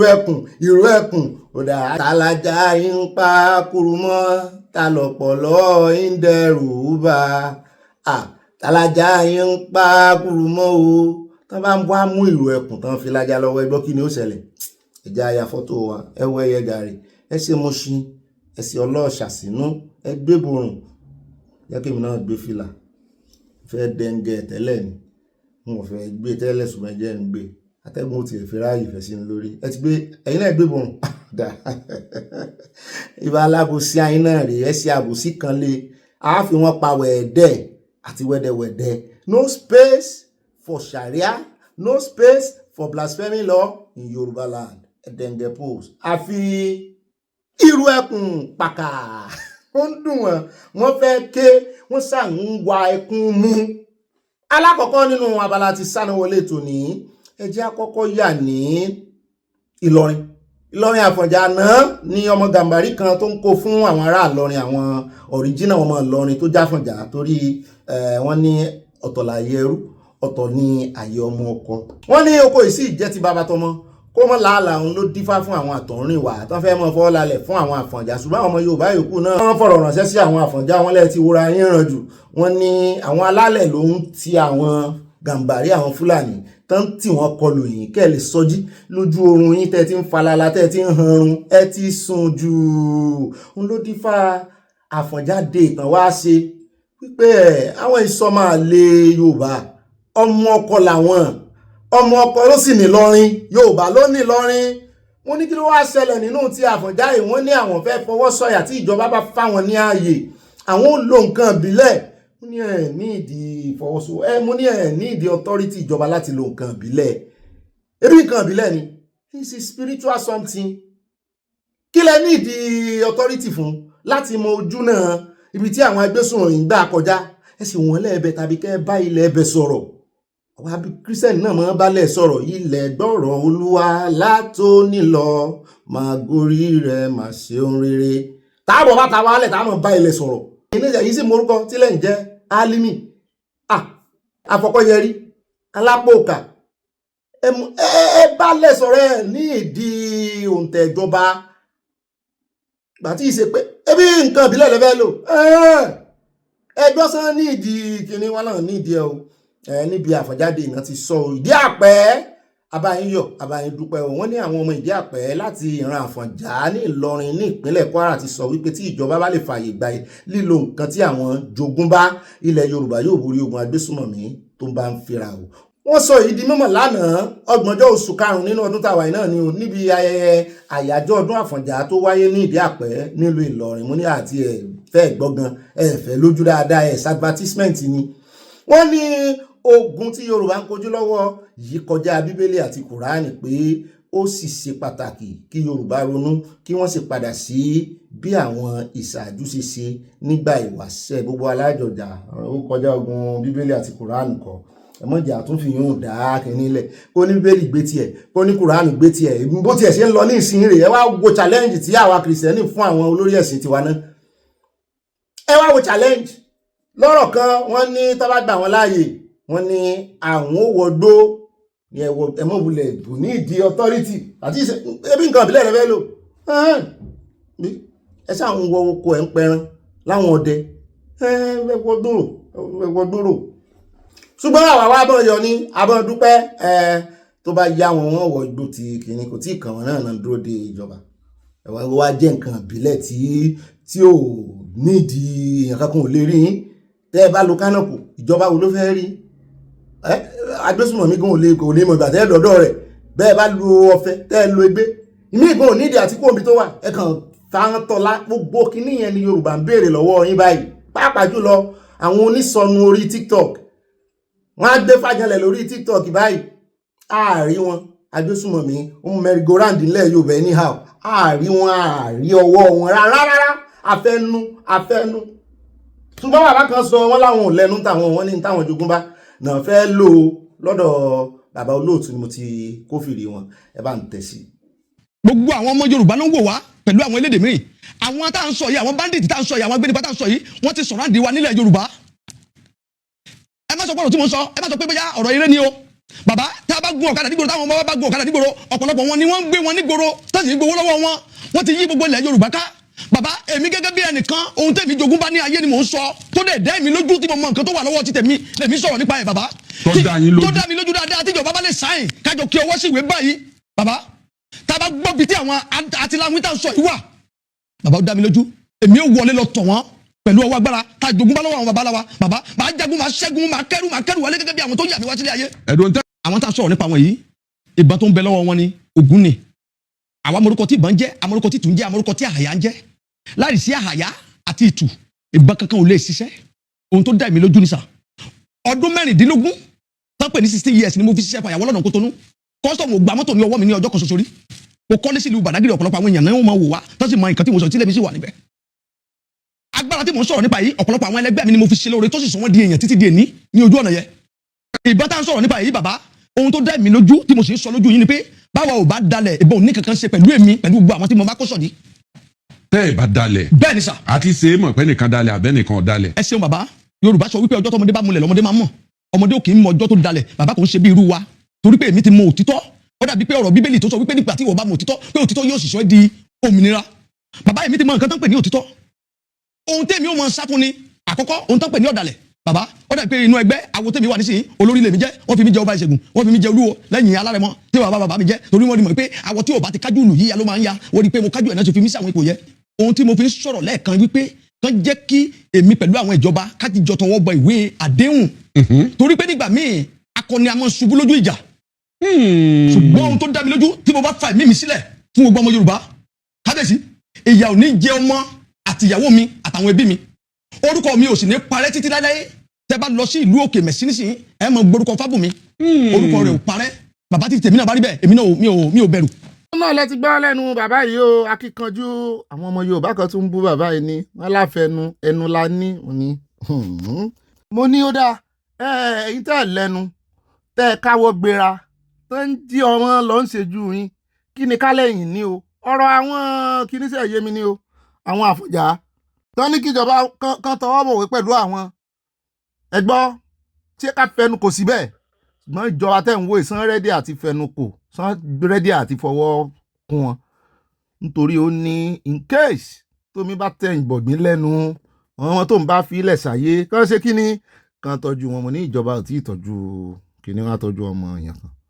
wọ́n mọ̀ gbọ́kànlé ìjọba wọ́n bọwọ́lùwé gan wọ́n ní tẹ̀lé ń tán bọwọ́lù ṣùgbọ́n àwọn èèyàn náà takọ wọn tàbùkù bàbá olóòtú náà wọ́n ní èèyàn bá yín sọ̀rọ̀ gidi ọ̀rọ̀ tó ká lára èèyàn á jókòó ń dá lóhùn bí ìgbà tẹ́ fi ń ṣẹ̀fẹ̀ wọn ò kàn lú ọ̀pọ̀lọpọ̀ ọ̀rọ̀ wọn ni wọ́n tàbá ẹlẹ́sìn mí ìgànnú ọ̀rọ̀ wọn ṣùgbọ́n bí bàbá ṣe máa ń ṣe ń tiẹ̀ nù arákùnrin mi rò pé yẹ kán fún chance ṣùgbọ́n ìjọba tó jẹ́ wípé wọ́n ń káwọ́ gbéra káàkiri ni politics náà fi gbogbo ọ̀rọ̀ insecurity ṣe mi rò pé ìwọ̀nba tẹ́ ẹ bá lè ṣe bàbá yanjú tèmi nù o láì retí pé ẹ̀ ń tọwọ́ bọ̀wé pẹ̀lú ìjọba kankan ìwọ̀nba tẹ́ ẹ bá lè ṣe fún ìran yín ẹ ṣe òjúbà náà lọ. sẹ́ẹ̀tìrì àwọn náà ń béèrè authority lọ́wọ́ ìjọba mo ní láti lo nǹkan ìbílẹ̀ táwọn politician bá dọ́dọ̀ yín tán wá ń béèrè agbára ṣé ẹ mọ́ béèrè authority lọ́wọ́ wọn láti fún wọn ní nǹkan agbára ẹ lo nǹkan agbára ẹ nídìí à ń tanra wáre ẹ̀tàn tó ló bá dé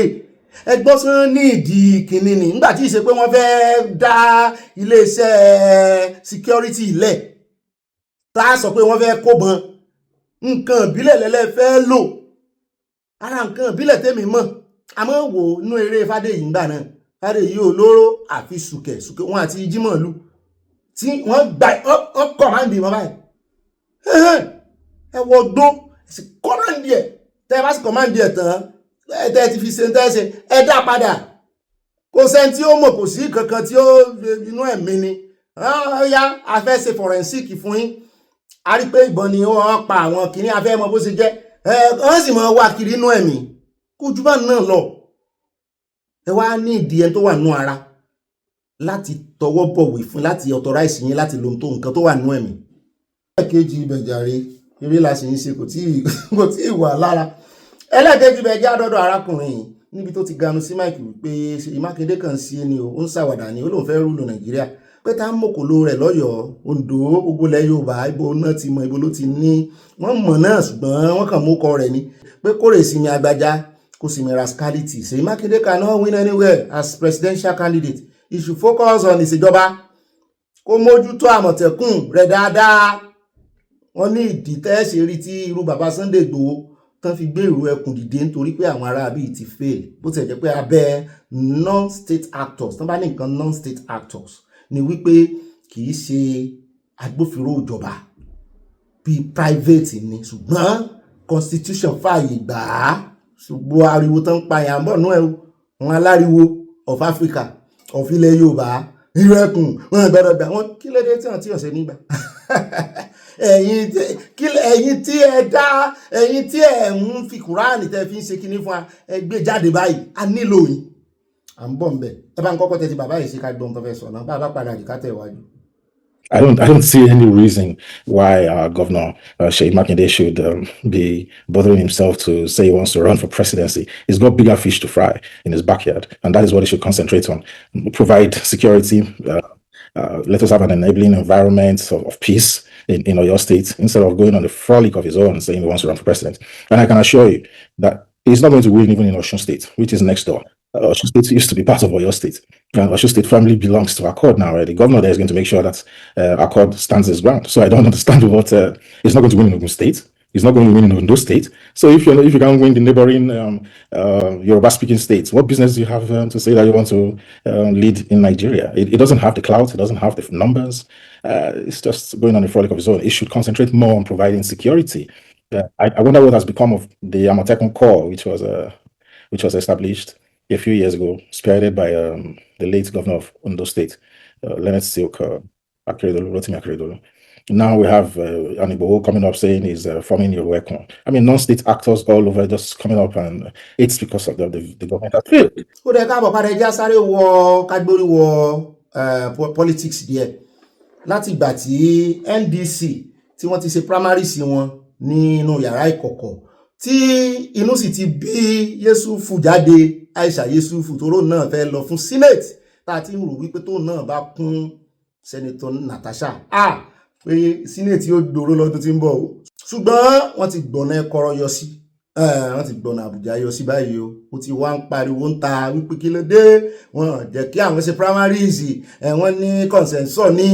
kí lẹ jẹ́ kó ń ra fọ́ọ̀mù fún kí lẹ jẹ́ kó ń fi interest òun hàn sí táwọn èèyàn ti ń fojú senator lọ́la wò wọn ló sàn bínú táwa ló gbapò mọ́ lọ́wọ́ lárábìnrin kan ni wọ́n ní mọ̀mọ́ yẹn ti wà nínú ẹgbẹ́ NDC ti pẹ́ kò sẹ̀ join wọn mo ní ó tọ́ ni ó lẹ́yìn tẹ́sẹ̀ join ó sì mọ́ fi pé ẹ̀yin tẹ́ dé náà ni kí ló ní òun sọ wípé kán fóun ní tíkẹ́ẹ̀tì lọ́fẹ̀ẹ́ lófò kán jẹ́ káwọn jọ ṣe kán jọ figagbága ó ní ṣùgbọ́n wọ́n lọ ṣe kí ló kọ ẹ̀ wọ́n wọnú ìyẹ̀wù lọ wọ́n rè foríkorí nígbà tó máa jáde wọ́n ní kí gbogbo àwọn candidate kán juwọ́lẹ̀ lè fagídí mọ́ àwọn ó wá ń bínú mo ní yóò bínú kọ́ lọ ṣé yóò sì bá Òbí ṣe báyìí Òbí ọ̀gá rẹ̀ lòun ní presidential ticket inú ẹgbẹ́ NDC náà ni òun náà wà lè pariwo ní tí wọ́n fẹ̀sùn kan APC sí rèé o òun náà ṣe fóun nínú NDC ṣùgbọ́n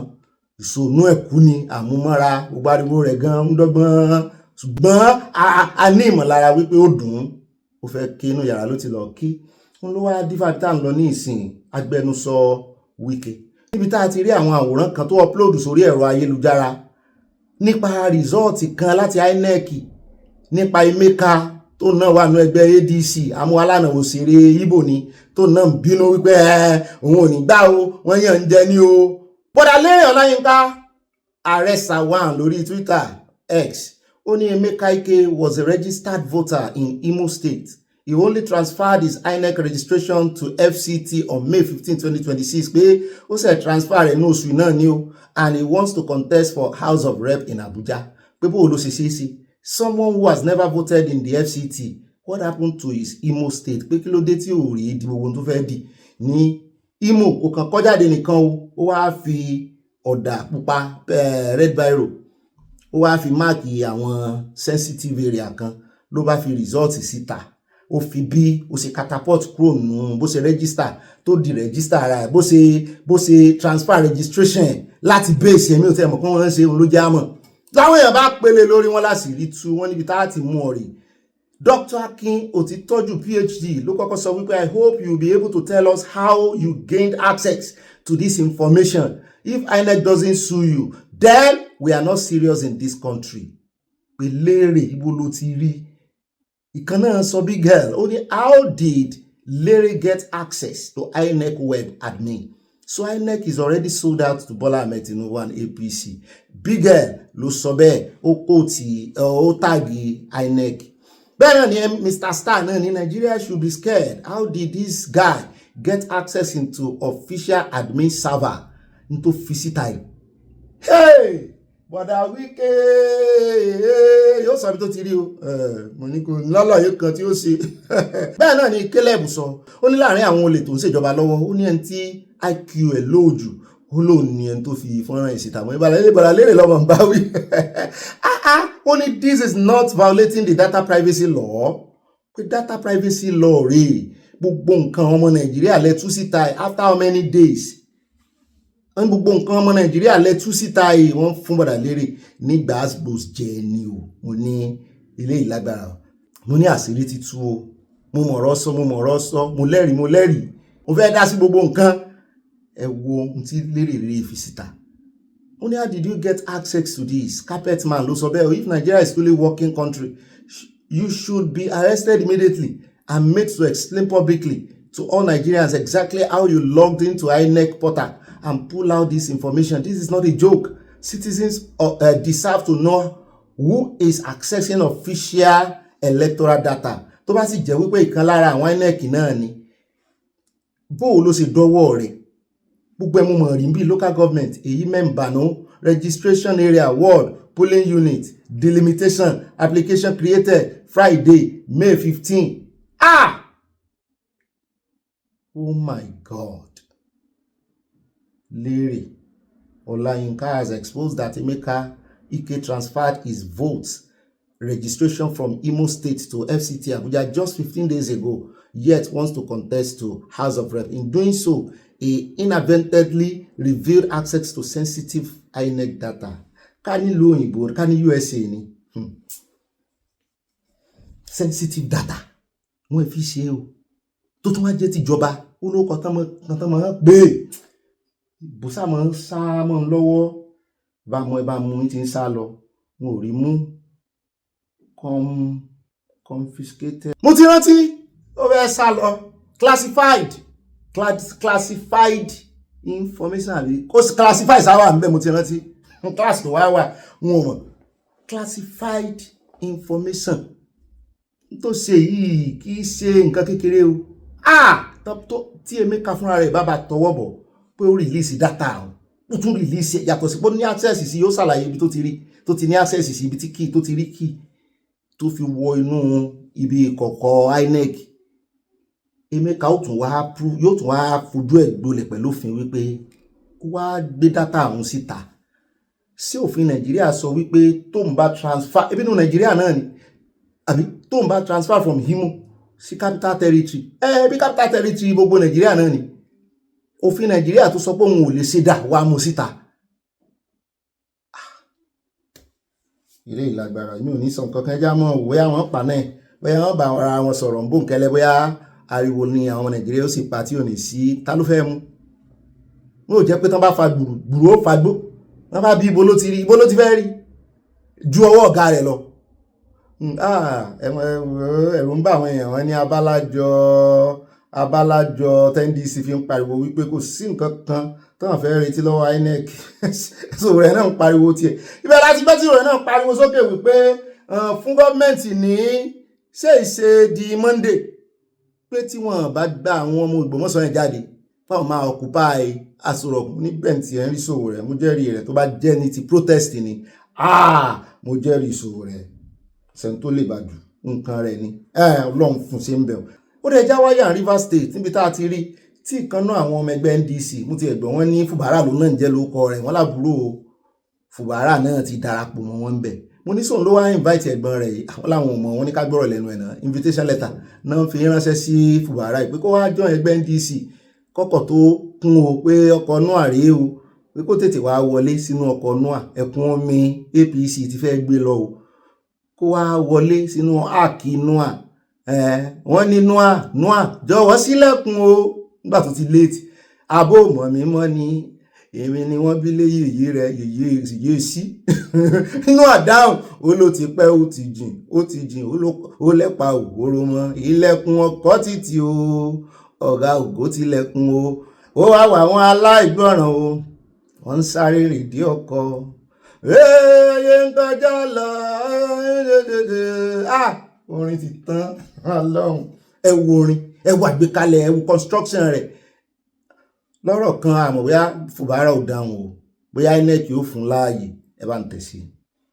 Our windows are open anytime the governor is ready. He's the incubate governor. I would want to have believed that if given the opportunity, if not for the political issues he had, I'm sure he would have done far better than the people of Rivers State have seen. But as it stands now, I will ask and say that the only vehicle that is reputable, I keep saying, and reliable to restore the people of Rivers State from all of the dangers that they have seen within the time past is the NDC. So if the governor is ready to come into the NDC, our hands are open. And as a stakeholder, he should come in with all of the mights and supporters that he has to come and support this train that will restore the soul of Rivers State and set the record straight. Set out to the people of Rivers State politically. In as much as I would not want to join words with that part of the issues until we get into the campaigns for the election proper. But I will say to everybody across party line, nobody will say what they've seen happen in Rivers State in recent time politically, it's acceptable. In as much as it's very unacceptable to us as a political party, we take advantage of this to call on Rivers people to stand and decide their fate today, to stand and decide to restore and rescue their soul today. We are known as a prosperous people. We are not known as a conquered people. Therefore, without we fighting with arms, without we advising for any bloodshed, we stand to say that we are going to take it and we'll take it by force, because even the kingdom of God suffered violence, and only the violent take it by force. In his magnanimity and peaceful resolution, stepped down from his party affairs. That does not mean that the governor is not aware that the Rivers Southeast Senatorial District would need to complete their 8 years tenure. Therefore, we are calling on all the supporters of goodness, all the supporters of truth in Rivers State to stand by this senatorial dichotomy and have the rotation remain the way it is, for us to remain one peaceful Rivers, one peaceful and prosperous people. Ó dá ilé tá a fi káde gbogbo Abala Sanawole ńlẹ̀ ká má bàa pẹ̀jú ẹjẹ́ àyà l'Amẹ́ríkà níbi tá a ti gbọ́ tán sọ wípé former mayor pleaded guilty bó ń jẹ̀bi o kí ló ṣe lọ́jọ́ Friday níjẹta wípé òun ti act illegally nípa jíjẹ́ agent fún Chinese, ìjọba Chinese. Ìwọ former mayor ń gbàbọ̀dé fún orílẹ̀-èdè Amẹ́ríkà. Sọ́mọ Amẹ́ríkà ní àbọ̀nà bí ọbẹ̀ àbò naturalize. Wọ́n ní Ellen Liwang, orúkọ rẹ̀ gan-an abájọ àwọn tó naturalize ni, orúkọ China ní jẹ́. Wọ́n sì wọ́n nìyẹn o. Wọ́n sì wọ́n lò wọ́n nìyẹn o.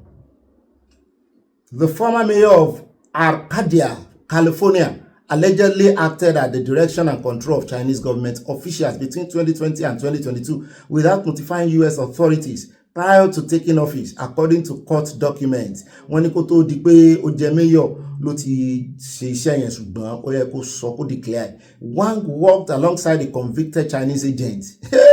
who is already serving a 4-year federal prison sentence to operate a website posing as a local Chinese American news outlet, Irosini.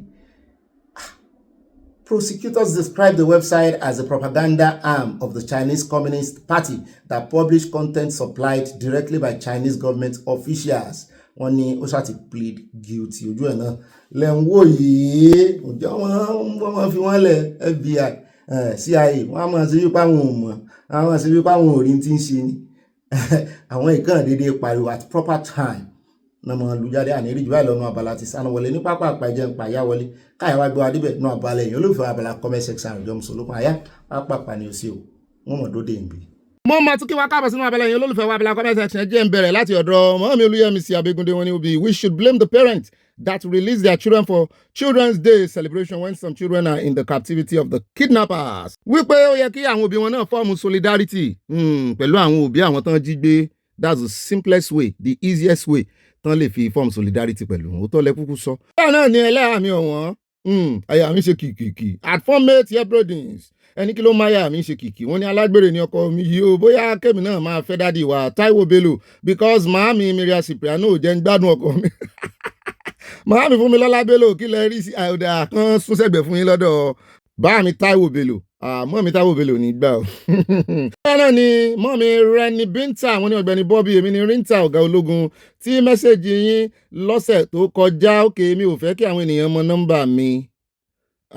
Òkè ẹ fẹ́ kí n fi òye mi. Mo lè fún yín ní orí Facebook tí mo bá mọ Facebook yín. Mo reply yín pẹ̀lú fóònù mi kejì ṣùgbọ́n ẹ kò reply mi ní ọjọ́ tí ẹ ní ẹ fẹ́ nọ́mbà mi. Ṣé pé ẹ ti send message sí mi?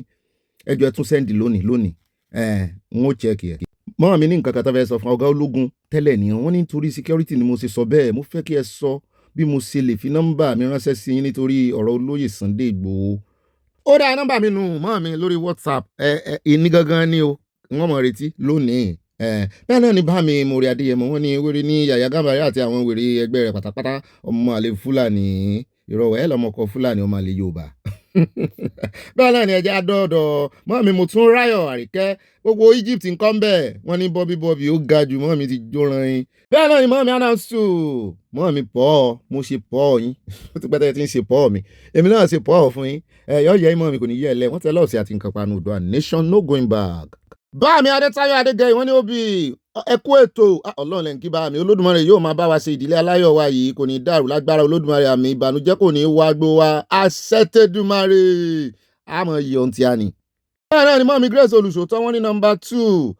wọ́n mi gbé number 2 number 1 gbogbo yín. Wọ́n ní a kú ọjọ́ àbámẹ́ta òní o bàbá mi a kú iṣẹ́ o a kú iṣẹ́ takuntakun Olódùmarè àkókò mú wa borí àmì òmúríbọ́ a ó ṣe rere ní ìkànnì ayọ̀ wa yìí ní agbára Ọlọ́run àṣẹ Èdùmàrè. Bẹ́ẹ̀ náà ni at Olúkáyọ̀dé goodness wọ́n ní I think Tinubu should resign if he can't do anything to all this. Wọ́n gba Tinubu yànjú ni bẹ́ẹ̀ náà ni bá mi Olúwadésínà wọ́n tẹ lọ́ọ̀sì wọ́n gbàdúrà ọ̀nà àbí àfṣẹ Ọlọ́run ọba àdúrà yín ti gbà lórí wa. Mọ́ mi Christiana Mustapha wọ́n ní ẹ̀ka alẹ́ o apá àtàrọ̀ a kò ní ṣiṣẹ́ fún ọmọ ẹlòmíì jẹ́ àṣẹ́gun láṣẹ ti Èdùmàrè òbí kò ní rẹ̀yìn o ọba ìròyìn wọ́n gbadé fún wa ṣeun Ọlọ́run ni o kì í ṣàwá o. Ẹlẹ́yà mi ọ̀wọ́n mo ti padà dọ́dọ̀ rẹ̀ wọ́n ní ẹ̀ka alẹ́ o ẹ wọlé ẹ wọkọ̀ ayọ̀ èèyà ẹpẹ̀lẹ́ máa sunkún lọ ọmọ àlè Àkúrẹ́ ọkọ mi kí arákùnrin tó ń ṣe bí wèrè lánàá wọ́n ní wọ́n ń pe wèrè ní ó ń fà pé òwúrẹ́ jìyàn wọ́n ń pe wèrè ní ó ń fi tan àgùntàn jọ́ka wọ́n ń bá kí mọ́tò lọ́wọ́ rẹ̀ wọ́n jọ bí ẹni pé lẹ́sọ̀sì ni. Wọ́n ní ọkọ mi tó mọ ìyàwó ìbànújẹ́ kò ní jẹ́ tiyín láíláí àmì I love you baby I love you too ẹlẹ́ àìsà.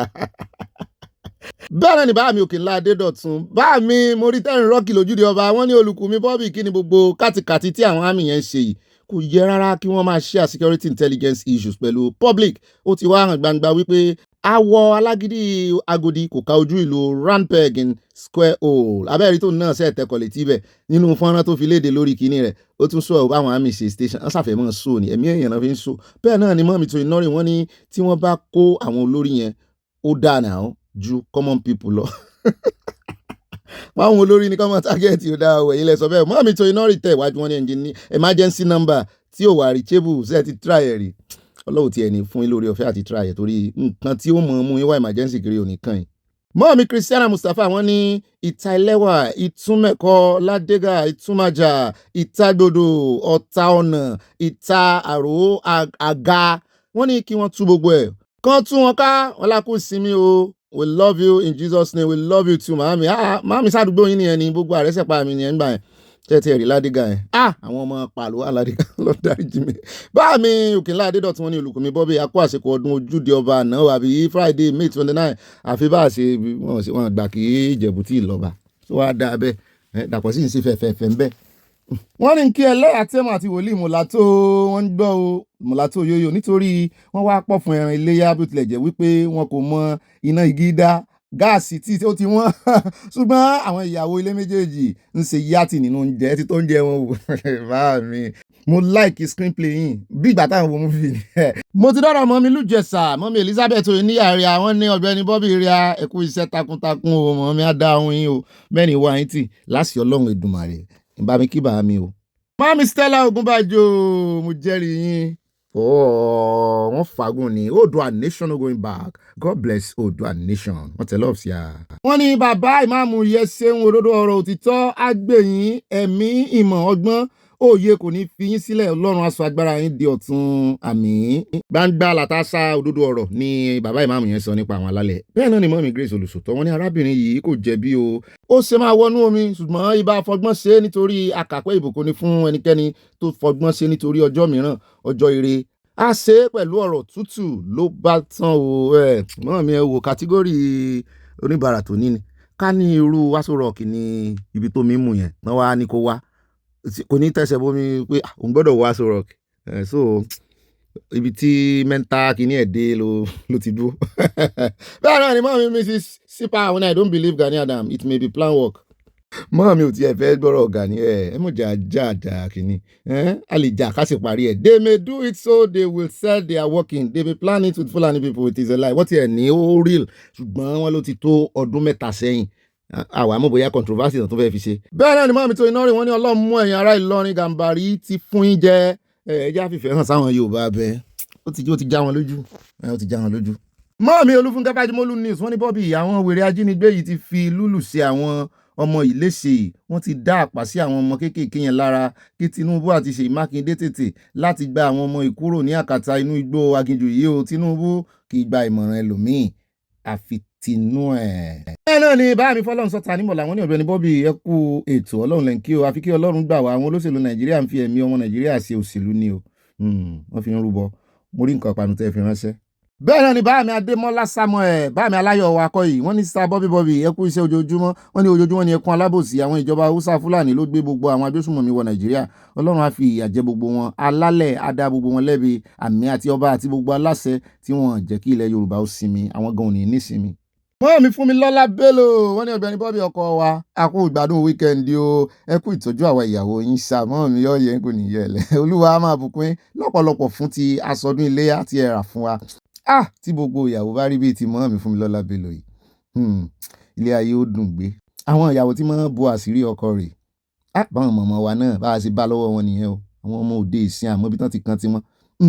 wọ́n kí màmá wa Cipriano àti Oyin Consola Obe love you CSI mo fẹ́ràn yín gidigidi sà wọ́n tẹ lọ́ọ̀ sí nǹkan panu wà bí iṣẹ́ ti ẹ̀rí Oyin Consola mi yẹn ó like pineapple. mọ́ mi Mary Odùnú yìí mo ti rẹ́rìn yó ó ní òbí tèmi nìkan àtàyà mi ọkọ àwọn ọmọge 16 lágbolé aláyọ̀ yèmí lẹ̀ ń ké sí ojoojúmọ́ lẹ́kún àwọn ẹni bí o wọ́n ṣẹ̀ṣẹ̀ bẹ̀rẹ̀ ẹkún ni o wọ́n á sun ẹ̀jẹ̀ gan wọ́n á sì sún pẹ́ ibà kò síranù ẹ kú ọmọ ṣe o ẹ ṣe bàbá Ọbásanjọ́ o ẹ tún bá wa fi ẹnu sí òmìnira Yorùbá gangan la fẹ́ ní báyìí ẹ bá wa pa wọ́pọ̀ kó wá sí musẹ̀ no going back wọ́n tẹ lọ́ọ̀ sí a bàbá Ọbásanjọ́ ìmọ̀ sàn kankan pa òmìnira wọn ni bàbá wò.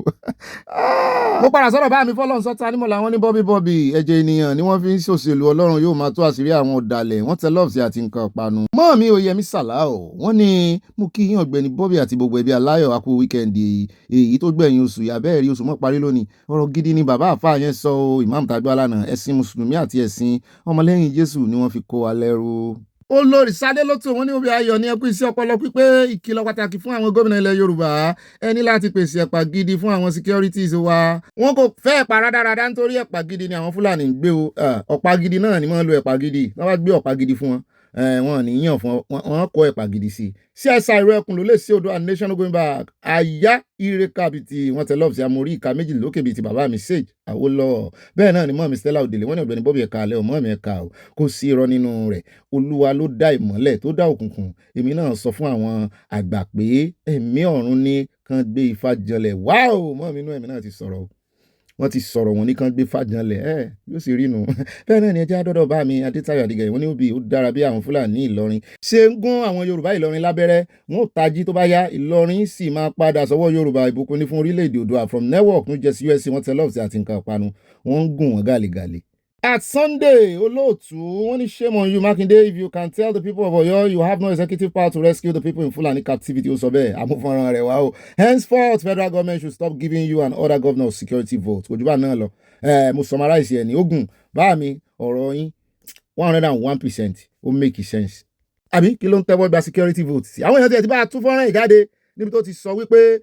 òun ò submit memorandum nínú gbogbo àwọn gómìnà òun wà lára àwọn tí ò submit memorandum state police kí ló wá ń pariwo sí bẹ́ẹ̀ náà ni mọ́mí Grace Olùsòótọ́ wọn ní ẹgẹ́ ènìyàn lọ́wọ́ méjèèjì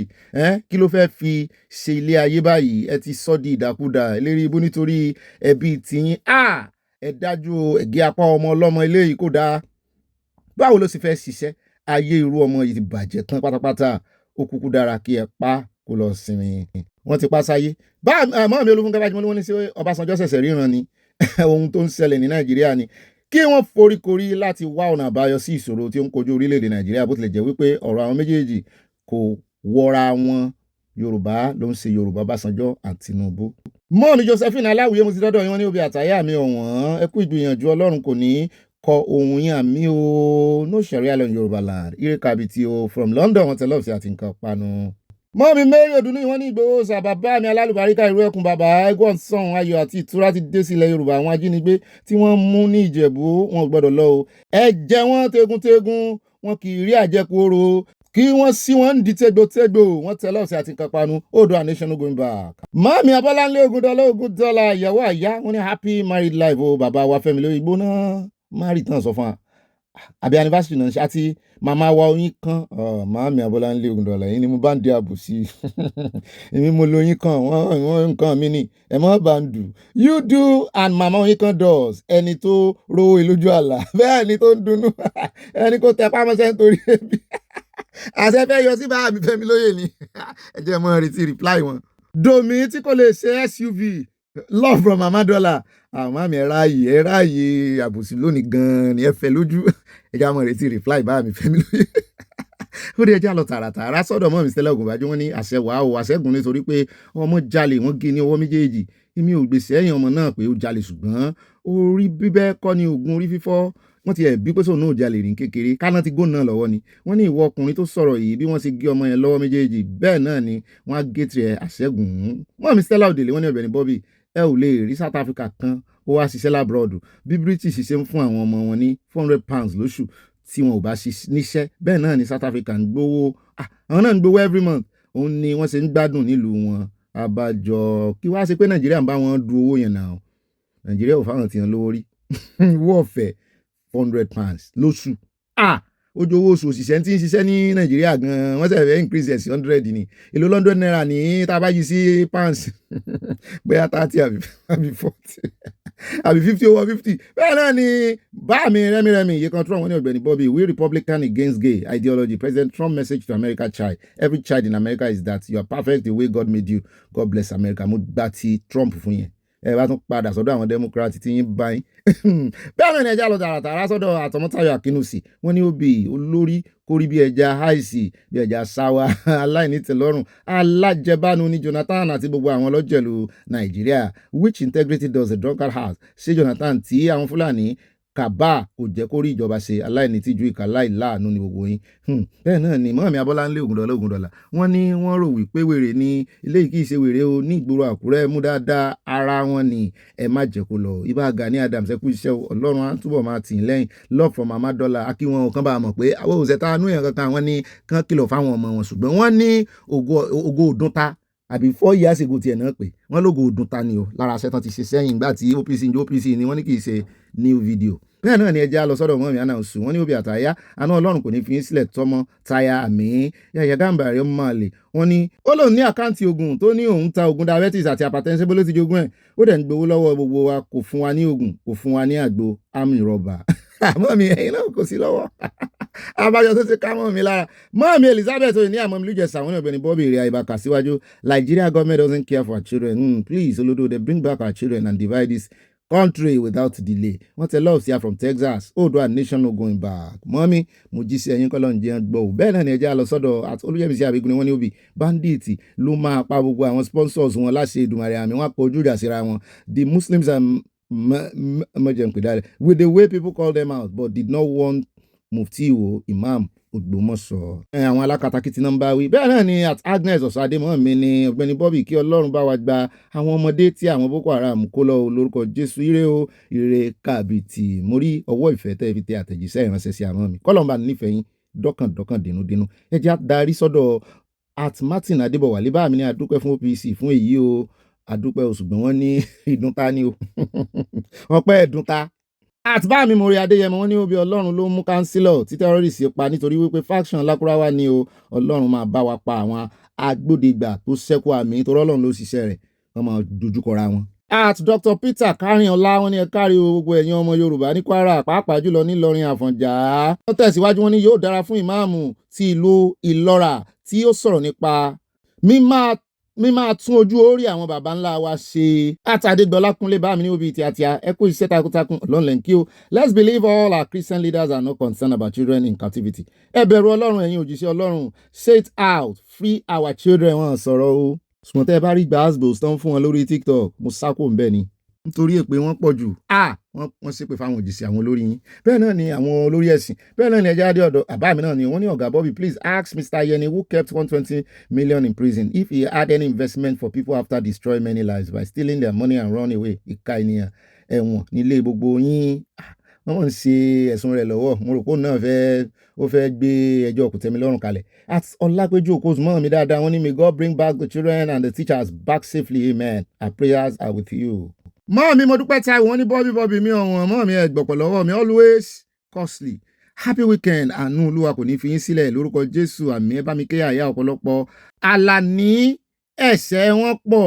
léwà mọ́ mi wọn ò gẹ̀ẹ́tì Ọlọ́run nìkan ni kó máa bá wa sọ àwọn ọmọ wa o wọ́n tẹ lọ́ọ̀sì ayére o bá mi oníbírẹ́dì Emmanuel Adéoyè tí wàá mú dọ́dọ̀ yín wọ́n ní Ọ̀gbẹ́ni Bobby ibà ẹlẹ́yọrọ́ àti ẹnu ń jáwá èmi lẹ́ǹ ké sí wọ́n ní má purọ́ fún wa sọ òtítọ́ pé ilé princess ní UK mo fọ́ ṣe gẹ̀ẹ́tì mi ṣá ẹ gẹ̀ẹ́tì mi lélẹ̀ ilé princess lèmi ti ń bọ̀ ẹ rí mi ilé princess rí ó dáa tí o fi pẹ́ kí o tó wá sí ìròyìn lánàá wọ́n náà mọ́lé ó dáa wá ń hò àbí tú wo àbí mo ọ̀rẹ́ fún mi búrẹ́dì kì í jẹ búrẹ́dì. bá mi wá tí mi wọ́n ní sometimes when I think about Nigeria I go there wonder if Nigeria go dey good again. Bye for Iboka broken. I go the answer yes, but how when Olúwa mú ìtura padà sí Nigeria poor Nigerians are suffering. Mọ́mí Florence Alade wọ́n ní ó bí àtàyà kú Sátidé olóyin òní o Fúlàní fẹ́ wọ́n kọ̀ àwa yóò di ilẹ̀ ìmúṣẹ ìlérí láìpẹ́ níbi tí kò sí àìfún ṣàyẹ àmọ́ mi ẹ ṣeun ṣẹ́rí láti bàtẹ́ ti já mi sí ilẹ̀ ìmúṣẹ ìlérí yẹn kò kúrò nínú ọkàn mi àyà ẹ bá wa sọ fún olódòdẹ kí wọ́n kó àwọn ọmọ wa kúrò ní South Africa irú ẹkùn has come to stay wọ́n fi ìfẹ́ tẹ àtẹ̀jíṣẹ́ ránṣẹ́ sí a bá mi mo rí Adéyẹmọ wọ́n ní ó bi àwọn OPC tó mú àwọn terrorists ní Ìjẹ̀bú Òde bó ṣe yẹ kó rí nìyẹn o nítorí pé Aláàfin ti ṣẹ́gun fún Ìbà Gani Adams báyìí o Gani Adams ti bẹ̀rẹ̀ iṣẹ́ báyìí nìyẹn o ń bọ̀ wọ́n ní dùn ta ni fídíò dùn ta ni o bẹ́ẹ̀ náà ni màámi wọ́n ní àyà Russia Cuba practice socialist USA Canada practice capitalist Iran Afghanistan Nigeria practice captivity and jihadism. Captivity system of government is where all power centralized captured at the center under a dictator. Makinde wasn't wrong. Mọ́mí mo súnmọ́lá olíwo tèmi nìkan wọ́n ní Ọ̀gbẹ́ni Bobby tèmi nìkan ó ga o èèyàn gan ló kù àbí ló kú èèyàn gan ló kú ní Nàìjíríà yìí ọlọ́mọ jọ gbà wá o èyí pọ̀ jù olójúmọ́ ìròyìn ìpànìyàn ò dára Bobby burú gan kò ní wọlé wa mí wọ́n tẹ lọ́ọ̀sì abẹ́ náà ni mo rí pineapple kan lé ń bẹ̀ wọ́n mi bẹ́ẹ̀ náà ni at Oyeniyi Ancestral TV wọ́n ní ó Bobby ẹ kú ìmújẹ ẹnu gbẹ bá mi Yorùbá Nation Imus John Oyeniyi from Eastern Texas wọ́n tẹ lọ́ọ̀sì àti nǹkan panu mo sáré padà sọ́dọ̀ ìbá màámi wọ́n ní àyà àwọn tó ní ayọ̀ ní DNA wa bẹ́ẹ̀ ni wọ́n rí sọ àwa ọmọ aládé ní ògo adúláwọ̀ ìmọ́lẹ̀ wa ló sì ń radiate lórí Nàìjíríà o ní agbára Elédùà ìṣẹ̀lẹ̀ kan yóò ṣẹlẹ̀ táwa yóò fi rí ọ̀nà lọ tógótógó wa mi o gẹ́gẹ́ bí àyà ti sọ àwa la máa wá jẹ́ the best the happiest and the most powerful nation láṣẹ Ìdùmarè. àṣẹ ti gún mọ́ mi kò yí padà Jésù Olúwa bá mi Vicar Victor wọ́n ní Ọ̀gbẹ́ni Bobby all leaders fail the citizens they will cry tired when Agbésùnmọ̀mí finish with masses it will be the turn of the leaders and celebrities Yorùbá needs to be desecrate from lawless country. àwọn mọ̀ pé àwọn ọmọ tó ń pa àwọn èèyàn tó ń pa yẹn kì í ṣe wípé wọ́n kàn fẹ́ pa wọ́n fẹ́ padà wọ́n fẹ́ pa wọ́n gbalẹ̀ ni àwọn fẹ́ gba ipò àwọn olórí ni they will have them contend with later. bẹ́ẹ̀ náà ni ẹja lọ sọ́dọ̀ àtìmọ́ mi ọmọ lára wọn ni ó Bobby bá gbé wa débẹ̀ akú ìsinmi òní o ìròyìn kàyéfì lórí àwọn ọmọ ògo ọjọ́ ọ̀la yìí ti ń pọ̀ jù kò yẹ kí wọ́n lo ẹ̀rọ tajútajú níbi ayẹyẹ àwọn ọmọdé o èyí kò bójúmu rárá kí Ọlọ́run gbà wá o mọ́mí mo rí gbogbo nǹkan pàmò tẹ́ fi ránṣẹ́ láti Canada mọ́mí Olúṣọlá Adébáyọ̀ wọ́n ní òbí wọ́n ní ejò lọ́wọ́ nú o nípa ọ̀rọ̀ ọmọ ọdún 14 yìí o èmi ń sọ fún mi wípé àwọn abínú ẹni yálà ní àdúgbò tàbí ọ̀rẹ́ àwọn òbí rẹ̀ tàbí mọ̀lẹ́bí ni wọ́n ṣẹ̀tẹ̀ họ Ọlọ́run yóò mú láradá lórúkọ Jésù àmín. At Lina P wọ́n ní Bobby honestly Jonathan máa tẹ́ kò ní dùn ọbẹ̀ ó ti kànnù. Àtìmọ́mi Abíọ́dún Òsínọ́wọ̀ wọ́n ní di Obi ànàyá àìmọ̀kọ ọjọ́ mẹ́jọ ọmọ mi ẹ kú ọjọ́ mẹ́ta o mo sì kí gbogbo àwa ọmọ ẹgbẹ́. ó dá o ẹ káàbọ̀ padà o lónìí ọjọ́ ìsinmi kọ́lọ́njọ́ kú fún wa ní ìsinmi ayọ̀ ní ṣiṣẹ́ bí erin ká mọ̀ jẹ̀jẹ̀ ìlérí ọ̀sẹ̀ tuntun la fẹ́ wọ̀ ìpín wá sọ̀sẹ̀ tuntun nìkan ó tún jẹ́nu oṣù tuntun bẹ́ẹ̀ wá rí bí oṣù yìí ṣe wá ń lọ oṣù 5 oṣù May nìjẹ́ bẹ́ẹ̀ gbogbo tí ò dánú ayé wa kó bá lọ ṣùgbọ́n ṣe rí oṣù 5 ìfihàn lẹ́ o ẹni tó oṣù 5 bá fi ilẹ̀ tí ó fi ń jẹ́ 5 yẹn grace nìjẹ́ bẹ́ẹ̀ number 5 is orí ọ̀fẹ́ kì í fihàn lẹ̀ ní gbogbo oṣù bá ń fihàn lẹ̀ tá a bá wọnú ẹ̀mí lọ grace ò ní fi wálẹ̀ láṣẹ Ọlọ́run Èdùmàrè the G factor nínú race wa náà ni Ọlọ́run ọba God òun ló di grace mọ́ wa lọ́wọ́ ní sáré àdánù ní pasán láyé ó dẹ̀ wá nǹkan jókòó lé báyìí bá wà bórí ọ̀fẹ́ bá wà bó bá dénú yín ó wá dọ́kàn yẹn bá fi ránṣẹ́ sáwọn olólùfẹ́ yẹn mọ́ bá pín àfẹ́ká lára ayé fẹ́ náà. Bẹ́ẹ̀ náà ni kọ́mẹ̀ntì yín kó mọ́ ju 5 lines lọ. Ẹ ti wá nǹkan àjẹ́ ẹ fẹ́ jẹ nǹkan kan lónìí ẹ̀ ń gbààwẹ̀ nítorí àwọn ọmọ tó wà ń gbèkùn ká má jẹ nǹkan kan lénìí ó dáa ẹ má jẹ àjẹ nǹkan kan ṣùgbọ́n ẹ bá wa pín torí kí gbogbo ayé lè máa rí tá ń pa Ọlọ́run ó bá wa tó àwọn ọmọ ìlẹ́jà àkọ́kọ́ bẹ̀rẹ̀ láti Amẹ́ríkà. Arákùnrin èyí Catholic priest ọmọ Nàìjíríà ni wọ́n ló kọ rẹ̀ àwọn jẹ́ Anthony Odiong. Wọ́n ní wọ́n ti mú báyìí ní Florida July 16, 2024 náà ni wọ́n ti bẹ̀rẹ̀ ìwádìí rẹ̀. Wọ́n ní ó sì ṣeéṣe kó fi ẹ̀wọ̀n gbére jura ní ó ṣe wá jẹ́ wọ́n gbére kí ló dé wọ́n ló ń kó ìbásùn fún àwọn ọmọ ìjọ ẹ̀rí sí wà. Wọ́n náà obìnrin méjì náà ń fà á lẹ́wù wọ́n fẹ́ fà á lẹ́wù ya wọ́n fẹ́ já sí òwe ó ṣàlàyé bọ́ bá délé ẹjọ́ o. Wọ́n ní kan nínú wọn ti ẹ̀ sọ wípé òun la ìpòrúurú ọkàn kọjá ńgbà náà òun àtọkọ òun fẹ́ divorce òun wá lọ sọ́dọ̀ ẹ̀ fún counseling kó tiẹ̀ ràn án lọ́wọ́ kó má jẹ́ kí ọkọ ìgbéyàwó òun yìí kó forí sánpọ́n. Ó ní kàkà tí ó fi ṣèyún ó ní gbogbo tó ń sọ fóun ó tún mú òun kórìíra ọkọ òun sí ni wọ́n ní òwà Nàìjíríà wọ́n pọ̀ Nàìjíríà tó bá ń fi ìbá sùn láàrin olórí ìjọ àtọmọ ìjọ tó bá mú lọ́kùnkúndùn Nàìjíríà ẹ̀ẹ̀ni dé ṣọ́ọ̀ṣì bá pásítọ̀ kankan. Wọ́n ti ẹ̀ láwọn kan ní ìsìn wọ́n ń ṣe awo bọ́mọ ìjọ sùn kérò ìyapa ọba ṣe ń dà sí láà ọmọ sọdẹ̀dùn àrinlẹ̀ lè rọ ọmọ ìyá wọn rí nǹkan mọ́lẹ̀ mọ́ ẹ̀ wọ́n retí kìíní fàájì náà ń fi àwọ̀rò sí ní sí o fàájì náà ń fi ṣe ohun tí ẹni mọ̀ tí ó fi ṣẹlẹ̀ aláìyàn kan ní ilé ìtúrí bá sọ àwọn tí ó súnmọ́ mi wọ́n mọ̀ pé ọ̀rọ̀ ẹni yẹn ni mò ń sọ. Wọ́n jọ ń ṣe wọléwọ̀de ọ̀rẹ́ lòun àti pásítọ̀ ọkọ àti pásítọ̀ ìyàwó sì ń wọ́mọ ọ̀rẹ́ wọn wọlé wọ̀de gidi wọ́n sọ fún mi o sì kò bá sùn fún kì í sì sọmọdé ni o ìyàwó náà ti ń wọ́mọ kì í sọmọdé o sì kò bá sùn fún ìyàwó ọ̀rẹ́ rẹ̀ meanwhile ọ̀rẹ́ náà wọ́n jọmọ nǹkan ìdọ̀tí bá ka Bíbélì débi kan tó ní inú ilé mi ni wọ́n ti bẹ̀rẹ̀ ìdájọ́ ó yé mi gan-an eléyìí ọdún títí ń ṣe bọ̀ ọwọ́sẹ̀ ẹ̀bà ni only that was the time tó wá bọ̀ nínú ilé àwọn fẹ́ wá fomi wọ́n lé ẹmọ̀ àwọn Catholic náà mọ́ lọ àwọn holy water wọn wá bùn sùn ni wá dámira ni kìí ṣe omi spiritual ló wá fi wọ́n lé lọ́mọ òun kàn déédéé dé ọmọ òun ọkùnrin ló sílẹ̀kùn ọmọ títí ń gbèsè òun lẹ́yìn tẹ́lẹ̀ pé bàbá òun ò dáa ló ká òun àti pásítọ̀ ó lọ́mọ yẹn òun ò fojú rí mọ́ láti gbà yẹn ó tẹ̀lé bàbá rẹ̀ lọ pé òun ti rí pé mọ̀mọ́ òun ni ò dáa òun sì dáa pé ó ti báyé ǹjẹ́ òun náà báyé rẹ̀ jẹ́ lẹ́nì kejì náà ló kóró yìí lòun náà ń sọ oríṣiríṣi wípé deliverance ló máa ń bá wá sọ́dọ̀ rẹ̀ tí ó mọ̀ kó bá sún fún òun ní rẹ̀ kékeré ní ta Amẹ́ríkà ṣùgbọ́n ojú rẹ̀ náà lẹ̀ ń wò yìí o tán bá sì dé ta wọ́n ẹ bá rí tán sòsì ọ̀rọ̀ lẹ́nu tọ́rọ̀ wọn ò jọmọ́ àbí gbàtẹ́ kán ké gbàjarì kán pariwo síta lórí ọ̀rọ̀ àwọn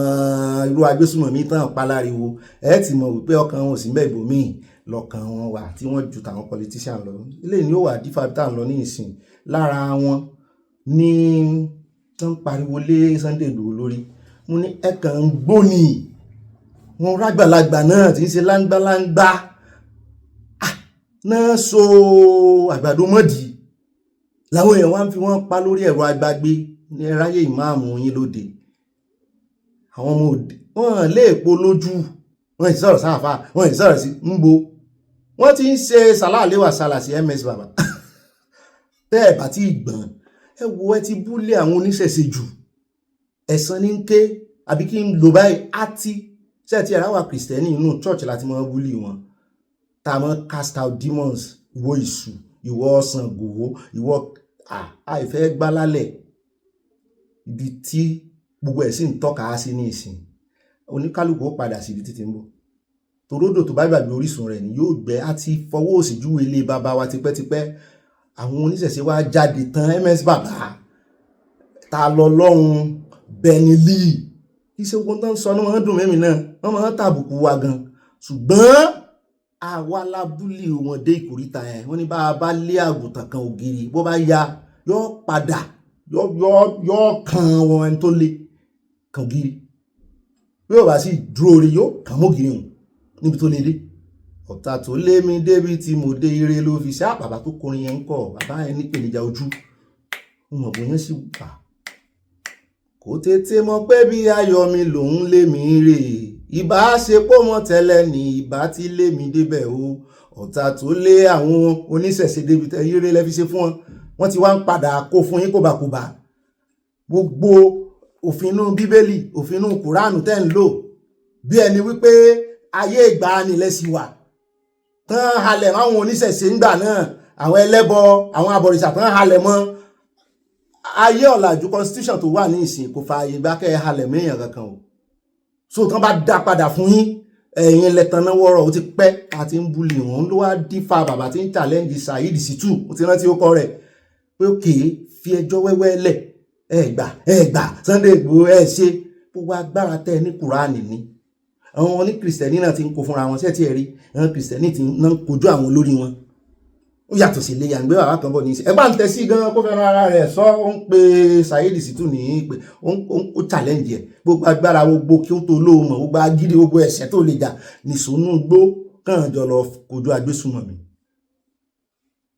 ó yá àwọn Saheed Shittu gbogbo ẹni tí mo dárúkọ nínú ẹ̀yin ọmọ mùsùlùmí ó yẹ lọ gbé kùnrán nìyí àjọmájagun yìí ogun ló jẹ́ lẹ́bàá yìí àjọmájagun yìí kùnrán nìyí yẹn ẹ sọ pé agbára wà bẹ́ẹ̀ yẹn ó yẹ ẹgbẹ́ kẹjọ kájọ fúra lọ fèsì bandit sẹ́mi èmi máa ń oògùn lèmi mọ̀ nípa ẹ̀ tó ti yé oníṣègùn lèmi oògùn lèmi mọ̀ nípa ẹ̀ so kẹ́hìn náà gbé àwọn kùnrán nìyí kẹjọ lọ fèsì àwọn bandit most especially àfọ Saheed Shittu ṣẹ́tì ẹ̀rí àfọ Saheed Shittu gangan ni mo fẹ́ dismantle mo fẹ́ tún palẹ̀ olóyè Sunday Igboho mú ẹ̀já kan wá pé kí wọ́n fún àwọn ní approval mo wá rí àfa kan tó jáde tó sọ pé àwọn ò lè fọwọ́ sí àwọn ògbà kí gọ́fìmẹ̀ntì kó support idea yẹn gbogbo ẹ̀yin tí àwọn bandit tí wọ́n jí èèyàn yín gbé gbogbo yín pátápátá mo fẹ́ fún yín ní àmọ̀ràn kan tẹ́ bá dẹ̀ lè tẹ̀lé àmọ̀ràn yẹn ó máa da torí pé tí ẹ bá ń dúró de gọ́fìmẹ̀ntì ò ní ti mẹ̀kúnnù rò lásìkò yìí ẹ má jẹ́ kí n tàn yín eré tí gọ́fìmẹ̀ntì ń sá eré tí àwọn ìjọba wa eré tí wọ́n ń sá sí bí wọ́n ṣe máa wọlé 2027 election òun ni gbé eré tí wọ́n ń sá sí ṣẹ́gẹ́ tí máa fún yín ní àmọ̀ràn yẹn ẹ máa tẹ bá lè tẹ̀lé àmọ̀ràn yẹn ó máa pè yín tó ti yé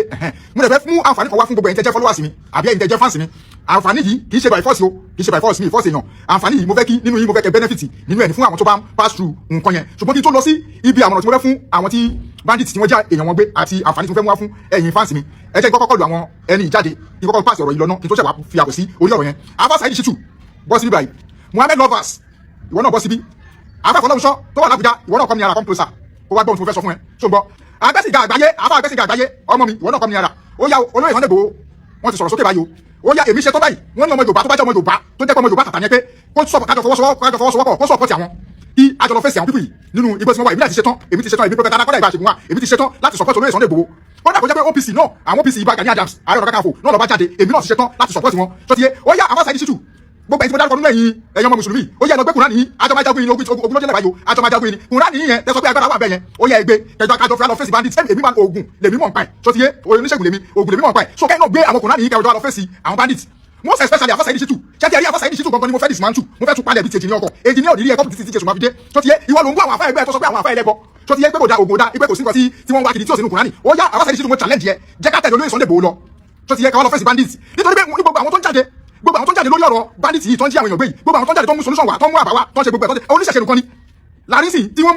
mú àìdíyà wà lọ́sọ̀lọ́sì mi ò rí àfàkọ́ tó mú àyà kan jáde nínú kùránì tó sọ pé ẹ̀yin aráàlú ẹ lọ fi eléyìí protect ara yín àfi kẹ́ máa dọ́gbọ́n gbowó kẹ́ máa tọ àwọn èèyàn kẹ́ máa brainwash wọn kẹ́ máa dọ́gbọ́n lọ́wọ́ gbà òun nìkan lè yà fáàmọ́ òun nìkan lẹ́mọ̀ tó ti yé sí so àwọn Saheed Shittu mò ń respect yẹ kó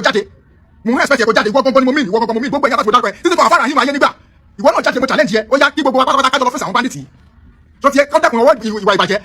ṣé ẹ ti rí o náà nu wẹjá wáyà lọ́dọ̀ bàbá tí ó sọ wípé òun ò ní gbà kí Sunday Igboho mo kàn wo bàbá náà pé ọ̀rọ̀ ru ẹkùn gan ó mọ̀ fún àwọn èèyàn ní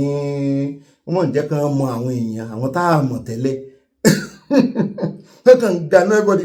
wọ́n sì ń waste time ara wọn ni o wọ́n ń waste time ara wọn ni o ẹ bá ń tẹ̀sí. à ń gbọ́ arákùnrin wa pàtàkùn Sunday Igboho pé kí ìjọba yọ̀ǹda fún òun náà fẹ́ dá kankan lẹ̀ fún àmútó ààbò àwa yóò fara mọ́jú ẹ̀ mùsùlùmí gidi tàbí ọmọdé gidi lórí ẹgbẹ́ tí ń fẹ́ àbò olùdókòwò faramọ́lẹ̀ dáadọ́rùn tẹ́lú fẹ́ dá padà sínú ẹgbẹ́ ni lẹ́yìn náà gbọ́dọ̀ mẹ́nubà lórí ètò ìjọba yìí lórí ọ̀rọ̀ security à ń gbọ́ arákùnrin wa pàtàkùn Sunday Igboho pé pé kí ìjọba yọ̀ǹda fún òun náà fẹ́ dá kankan lẹ̀ fún àmójútó ààbò ìbò ẹ̀ wà nílùú kan ìlú tó ń sọ yìí ìbò lọ́pọ̀ ọ̀dẹ̀ ìwọ̀n ẹ̀ wà kẹ́nìkan sọ yí pé òun fẹ́ kí ìjọba yọ̀ǹda fún kó òun kó àwọn kan jọ kó tí wọ́n á dà wíńgàsì ni wọ́n àrí ẹgbẹ́ àrẹ́pọ̀tà OPC kí ló ń sì bí tó ń sì bí lórí fún wa ní kẹ́nìkan bá sí OPC ọ̀daràn wọ́n gbà OPC ọ̀kẹ́ran lálọ́dì ilé OPC kó lé ọ̀kẹ́ran lórí ìdí ẹ̀ àwa yóò fara mọ́lú ẹ̀ mùsùlùmí gidi àbọ̀mọlẹ́ gidi lórí ẹ̀ pé tí ń fẹ́ àbọ̀ olùgbò fara mọ́lẹ̀ káàdé fún sẹ́tí mẹ́ta padà sí inú ẹ̀bọ ni ẹwọ́n tí àwọn sẹ́tí bẹ̀rẹ̀ state police ẹwọ́n kó ṣe tẹ̀lébà tó ó gbà lásìkò gbogbo ṣé ká rìlíṣẹ̀ àgbàmọ̀ rìlíṣẹ̀ sẹ́tí tó máa sọ yẹn kẹ́lẹ́ kan náà fẹ́ gbà yọ̀ǹda ìyọ̀ǹda àbò àwọn tẹ́kùn gan dáa bá yíyọ mú ló já sí bí ìjọba ti fọwọ́ máa pẹ̀lẹ́kọ̀ kí ló fi ìrísí ní dáńsọ̀ yìí torí jẹ́ o àwa ń sọ fún àwa mùsùlùmí especially Muslim Congress CIO àwọ̀ faramọ́ rárá a ṣe ìfẹ́ kí ìjọba wò ó torí pé fìtínà ní bọ̀ tó bá dé kò ajádá nìkan kan wà kọjá bá. àwọn àfáà náà láwa fi dán an lóhùn àwọn àfáà tán dá padà fún wọn wípé aláìlóye aláìlọ́gbọ́n lórí tí ò nímọ̀ tí ò lóye ní ọ̀pọ̀lọpọ̀ ẹ̀yin bàbá yìí tẹ̀ ń dojú ti àwọn ẹ bá ń tẹ bàbá tó dán an lóhùn sí èmi kọ́ ni wọ́n dán an lóhùn. ibi tí ọ̀rọ̀ ẹ̀sìn tó ń lọ lórí ọ̀rọ̀ Nàìjíríà yìí a ti fẹ́ bá a débi ẹ̀tẹ́ especially àwa mùsùlùmí a ti fẹ́ bá a débi àbùkù akúmọ̀ mojúdì bí ẹran ṣáwá òun ló pọ̀ jù nínú àwa mùsùlùmí. I'm telling you the reality. a fẹ́ bá a débi ẹ̀tẹ́ débi pé wọ́n á yọ ẹgbà gbogbo bí kí ló bá ti pàdé wa wọ́n mọ̀nà wa. I'm telling you láwa tá a bá jẹ́ aláṣejù ṣé táìmù tá a wà yí gangan ló yẹ ká dúró lórí wípé a tún máa ṣe ẹlẹ́yàmẹ̀yà. ǹjẹ́ máa fi tì ìntọ́fìtì sára àwa mùsùlùmí ṣé táìmù tó yẹ ká máa ṣe ẹlẹ́yàmẹ̀yà ni ẹ wo ojú mi mo ti sun ìyálà ìyá ẹkún àwọn ọmọ kéékèèké táwọn ajínigbé tí wọ́n jí kó wọ́n wá lu àwọn ọmọ yẹn bí ẹni máa kú ẹgbà wá lé sí wọn lẹ́yìn láwọn ọmọ tí wọ́n pé àwọn ọmọ kéékèèké tàn tí ìdákan mọ̀ wọ́n lù wọ́n ní ìlùkulù ìyá tó gbọ́ ọmọ dání ń bẹ pẹ̀lú wọn principal school ó wà pẹ̀lú wọn àìmọye àwọn ẹlòmíì tí wọ́n wà ń bẹ̀ kódà bí mo ṣe gbọ́ wọ́n ní kan wà tán náà máa pa bóyá wọ́n ti pa lánàá abẹ́ni nísìn ẹjọ́ nítorí Ọlọ́run ṣe ìyẹn ò kàn wá. In fact this time around tá a bá rí ẹni kristẹni ẹni babaláwo ẹni mùsùlùmí tó bá polongo ẹ̀sìn kankan olórí bú ayé àtàkìyàmọ̀ ni bó jẹ́ mùsùlùmí ara mi ló polongo ẹ̀sìn kan lọ́wọ́ yìí ó yẹ ká fọwọ́ bojú ni náà ó yẹ ká fọwọ́ bojú ni. mo wá ra àfáà kan jáde wọ́n wá ní ẹ o pẹ́pẹ́sẹ́ àwọn sọ́pọ́tì Sunday Igboho àwọn kíjọba máa fún Sunday Igboho ní license nítorí pé ó sọ pé òun fẹ́ dá ìjọ kan lẹ̀. mo tiẹ̀ kọ́kọ́ wò pé kí ni reason tí bàbá ìfẹ́ mú wa after all gan kí tiẹ̀ ní reason tá a fẹ́ tẹ́tí gbọ́ èèyàn fi ẹ̀mí ara rẹ̀ lẹ̀ àtàwọn tó kó sẹ́yìn báwọn fẹ́ lọ kojú báńdíìtì kódà kí Sunday Igboho má dé báńdíìtì kó má dé bẹ́ẹ̀ kó kàn wá nu gbó kan lẹ́yìn ìkúnlé rẹ̀ kó máa wá halẹ̀ kó kàn máa halẹ̀ kó máa lọ kó máa bọ̀ ṣe bó sì volunteer ara rẹ̀ náà. iṣẹ́ tí Sunday Igboho lòun fẹ́ ṣe yìí ń gbà ṣe ẹlòmíì ṣe ni gbogbo àwọn tẹ́ fi jẹ́ olórí ológun jagunjagun nílẹ̀ Yorùbá àwọn dà ebi mọ́tò wọ̀gìnì ni wọ́n gùn kiri èwo ló rẹ́dì àti wọnú gbónú wọn èwo ló fẹ́ kú nínú wọn àfa yìí wá ní àwọn sọ́pọ́ọ̀tì Sunday Igboho nítorí pé fẹ́ dá wọn padà lọ sínú ẹbọ ẹ̀sà máa sọ nǹkan tí ò dá sí yẹn ẹ máa gbé pé ẹ wá ní ẹ̀ sọ́pọ́ọ̀tì ẹ̀ nítorí pé fẹ́ dá yín padà sínú ẹbọ àwọn ọlọ́pàá tẹ́ lọ rìpọ́ọ̀tù kéèsì fún kán bá yín lọ́ọ̀kì ẹ̀ ṣé mùsùlùmí ẹgbẹ́ yín ni wọ́n kìrìsìtẹ́nì mùsùlùmí babaláwo ò sí nínú wọn báwọn ò bá ṣe bàbá wọn ò ṣe ṣásìkò ẹlẹ́yàmẹ̀yà ni ẹ wá nítorí pé àwọn OPC nígbà tí wọ́n dá wọn lẹ̀ wọ́n ṣe sóore àmọ̀tẹ́kùn wọ́n ṣe sóore ìbọn bá ṣe sóore ṣé ìsìn ló yẹ ká máa wò bóyá Sunday Igboho ó ṣe sóore àbí òní ṣe sóore àníkàn ti ẹ̀ràn wá lọ́wọ́ náà ẹ̀yin ìjọba wa ṣe rí ẹ̀yin gan èmi ò ní ṣépè fún yín o àmọ́ máa fà yín lé Ọlọ́run ọba lọ́wọ́ ẹ̀yin ẹ̀ tí ẹ̀já àjọ gbìyànjú irú bàbá wa Bọ́lá Ahmed Tinubu Ọlọ́run ọjọ́ dáa fún yín àwọn àkọ́bí yín lọ́kùnrin àti lóbìnrin ẹ tí wọ́n bọ́ ọ̀tà kan ṣáájú gbogbo ẹ̀yin mínísítà àwọn àkọ́bí yín lọ́kùnrin àti lóbìnrin àwọn tí ń bẹ lu òyìnbó ẹ kó wọn wá gbogbo ẹ̀yin àfáà wa ní sìtẹ́ ẹlẹ́ẹ̀fẹ́ Sunday Igboho èyí tí ń bẹ ní Ìwó tó ló ń wà ní Ìwó tó ló ń pera àwọn ní mufti Ìwó tó ní ká máa mú àwọn ọmọ kan máa kọ́ wọn bọ́ ṣe máa yìnbọn ṣèbọn ní bàbá yẹn náà ní àwọn security ẹni kankan àwọn security dákan lọ fèsì bandit náà àtàwọn gbogbo àwọn bíi irú àwọn olórí churches redeem gbogbo wọn ni ẹni káwọn náà kó àwọn òlejà wọ́n ti yó AC helicopter tí wọ́n rà tó fowó ìjọra kò jẹ́ wọ́n gbádùn ẹni kankan àwọn àkọ́bí wọn àwọn ọmọ wọn bọ́sítà gbogbo ẹ̀yà fà pátápátá látòkèdè lẹ̀ tẹ́lẹ̀ fẹ́ kí Sunday Igboho ẹlẹ́bọ tẹ́lẹ̀ fẹ́ kó ṣáájú wa lọ tẹ́lẹ̀ fẹ́ kó má bàa darí wa sẹ́bọ̀ ẹ káwọn ọmọ yín bọ̀ta bóò ni ò bá ṣe dáa gbogbo ẹ̀yin tẹ́ tún fẹ́ mọ ṣe lẹ́yàmẹ̀yà yìí tẹ́ pítì àwọn ọmọ ọlọ́mọ tó wà nínú igbó tí wọ́n ń fún ní tọ̀mù tí wọ́n ń fìyà jẹ bóò ni ò bá ṣe dáa kó jẹ́ yín ganan jí gbé bóò ni ò bá ṣe dáa kó jẹ́ pé ọmọ yín ń bẹ nínú àwọn tí wọ́n jí gbé bóò ni ò bá ṣe dáa kó jẹ́ pé ìyàwó yín ń bẹ nínú àwọn tí wọ́n jí gbé ẹ̀yin ẹni òfu ẹni àdánù yìí ẹ̀sìn látijọ́ yìí eríire tó kó bá wa da ẹ wá tún sọ pé Sunday Igboho fẹ́ dá yín padà lọ sẹ́nu ẹbọ ta ni wọn bá gbé igbá ẹbọ lé lórí kẹ́ ẹ wá máa rú káwá ní ẹwọ lè mọ́mù tó ru ẹbọ abẹ́ ìjà wèrè olóòfẹ́ jẹ́ǹjẹ́ ọ̀tá ọ̀rẹ́ rẹ ló kọ tí ọ̀dá náà yìí ẹ ṣe pítì ẹ̀mí ẹlẹ́mì ẹ ṣe pítì àwọn ẹni ẹlẹ́ni torí tọ́lọ́run ẹ dẹ̀ bẹ̀rù Ọlọ́run ṣe ẹlẹ́yàmẹ̀yà ló kàn lọ́wọ́ wa báyìí wẹ́n kò ṣe kankan báwo lẹ ṣe ní sọ̀rọ̀ bẹ́ẹ̀ nígbà tó ń jí àwọn ọmọ Nàìjíríà kó táwọn ìjọba wá sì wà lórí pé wọ́n ń sáré election wọ́n gbàgbé pé àwọn táwọn bá padà wọlé àwọn táwọn fẹ́ ṣe election lé lórí tó fẹ́ ṣèjọba lé lórí wọ́n ti ń palẹ̀ mọ́ wọn díẹ̀díẹ̀ Ọlọ́run ó ṣèdájọ́ anybody. ó dà ká má bàa pẹ̀jú bẹ́ẹ̀ káàbọ̀ padà ẹja wáyà lọ́dọ̀ bàdà Jídé BKO wọn náà fẹ́ fi yá pé owó ribiribi làágùn ìgbìyànjú Trump gbọdọ̀ já sásán o $billions ló fi ń ja ìjà yìí o kì í sì ṣe Nàìjíríà nìkan gbogbo omi tó bá ti gbóòórùn tó kófìrí àwọn agbésùnmọ̀mí gbogbo ibẹ̀ ni wọ́n fẹ́ kówó sí pé ẹ dáná ya wọn náà tilẹ̀ Haúsá ò gbà wọ́n bí lè ebi Gumi ń pariwo pé USA gan ni agbódegbà ẹjẹ́ akọ́gbọ́rọ̀ lẹ́nu BKO ká tó lọ bá security analyst kan lára àwọn ọmọ Haúsá náà ni tó bá Gumi wí kó ọ̀rọ̀ ó yọ sí Gumi báyìí ni bọ́dà BKO ẹgbẹ́ òun òkè ẹ sọ bọ́jẹ́ẹ̀tì Amẹ́ríkà fún wa lórí Nàìjíríà láti fi dẹ́kun agbésùnmọ̀mí. If you look at what the Americans are doing with us, they do not intend to stay here for the long haul.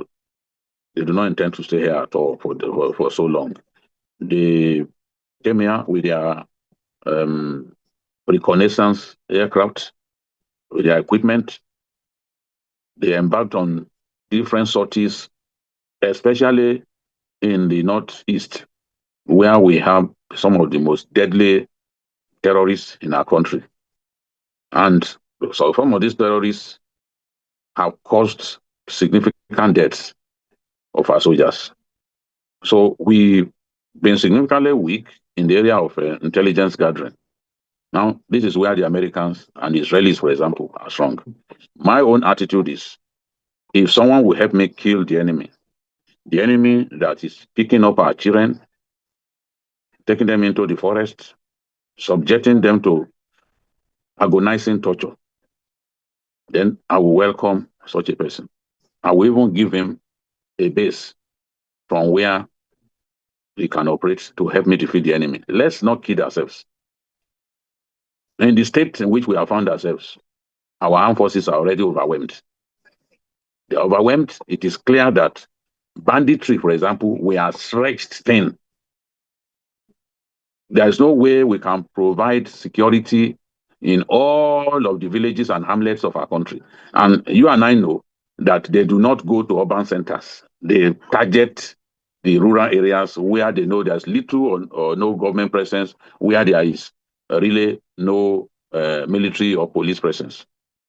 Look at the attack on those children, those school children in a village called Kuriga in Kaduna State.